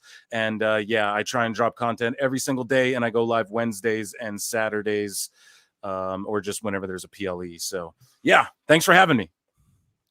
Travis Heckle, where can people find more about you and all the wonderful things that you do? Oh, go to Jim Cornette, the official Jim Cornette YouTube channel. You'll see all my fun art and how much fun we can have making fun of AEW and everything like that. It's a lot of fun. So make sure you By the way, I got that program picture that you sent me. That's amazing. Is that ridiculous? It's insane. I love it. Oh my God, we got to post that up in Discord or something. But yeah, Travis, you know, your artwork is legend. You are a legend. Thank you for everything you do. And thank you for hanging out with us this week again for the second week in a row. It's fun. Yeah. Chris Connor, Last Call Podcast. Tell us more about where we can find you. You can check me out, lastcallpodcast.com. You can also check me out on x.com/Last Call Chris C. I'm on Facebook.com. Also YouTube channel, Last Call with Chris C. Instagram. Tomorrow we're dropping an interview with Marcel Dorff of MMA Oddsbreaker, recapping UFC 303, talk Michelle Waterson retirement, Andre Arlovsky release, and once again, I want to thank Phil Marks and Travis Heckle, guys. Phil, hopefully we can come on your show. We can do some stuff vice versa. Travis. Yes, I will DM you, bruv. We will link that up, and I want to come talk MMA with you too, dude. You know, UFC. We're gonna make it happen. And Travis, I love your stuff, and Marvin, I want to thank you because I've been going through a lot of health stuff the last couple of months, and you've been one of the blessings I've had. So I want to thank you and Dis for just helping me out this last couple of months. Here's hoping No to problem. nothing but health and happiness for you and yours, brother. Like you're a treasured part of our family here on Tooney Talk Wrestling. So thank you so Now, much. we gotta get you back on after Money in the Bank. Hopefully, we can agree that if a yeet briefcase is not a bad thing. Say it with me. It's a bad briefcase thing. is. All right. Where can folks find more about you and your son, Maxed Out Media, doing wonderful, wonderful things right now? Tell us more about it. Yeah, Maxed Out Media, MAXXD Out Media. Check me out there. I just broke the 50 subscribers mark, and there you go. Me and Max are doing some fun stuff. He's having a great time, and he's learning how to edit video. That's the main thing, is just trying to get him. He's been wanting to do YouTube for so long, so to be able to get him involved in this kind of stuff, he's having a blast. The last video got close to 200, and he was over the moon with that. So I'd still love to get more on there, but I appreciate the audience that we have, and I want to thank Travis and Phil and Chris for coming in clutch here tonight. We were able to pull this one out. Also, the Discord. If you want a invite to the Discord, just hit me up on Twitter at AEW Disciplinary. I'll get you an invite. We're having fun over there, and I will be sure. And I think we're going to have an open invite here coming up in the next couple weeks, just to keep it open to where anyone can join whenever they want. We're just getting the kinks worked out right now. Mish is helping us. Big shout out to Mish, by the way. He's helped me out a lot from Wrestling Thank Soup. you so much. Yeah. And of course, we would be remiss if we did not take a moment to thank our wonderful producer and friend, AEW Neckbeards, the heart and soul of this show. Always hanging out out there with you guys in the chat. Could not do this without him. What a quality human being, and one of the funniest, nicest men I've ever met in my life. So thank you guys so much. And of course, folks, for me, please check out, please subscribe over here at Tooney Town Wrestling. Headlock Headlines coming tomorrow. We've got our Tony Khan Pokemon song coming up very soon. That's going to drop on Patreon first, and then it's going to drop on the channel a couple days later. And of course, Tooney Town TV, where we've been posting daily content. We just got our Acolyte episodes 4 and 5 review up. So please subscribe over there. Come check us out tomorrow night over on Tooney Town TV for Tooney Talk TV at 8 p.m. Eastern Standard Time. We're going to be talking about tonight's episode of The Acolyte and so much more. So please, join us over there. We love having you guys. And thank you so much also to our friend Awful Wrestling for dropping in, even though it was a busy night for him. You could follow him at Awful Wrestling, AEW Full Wrestling on X, Twitter X.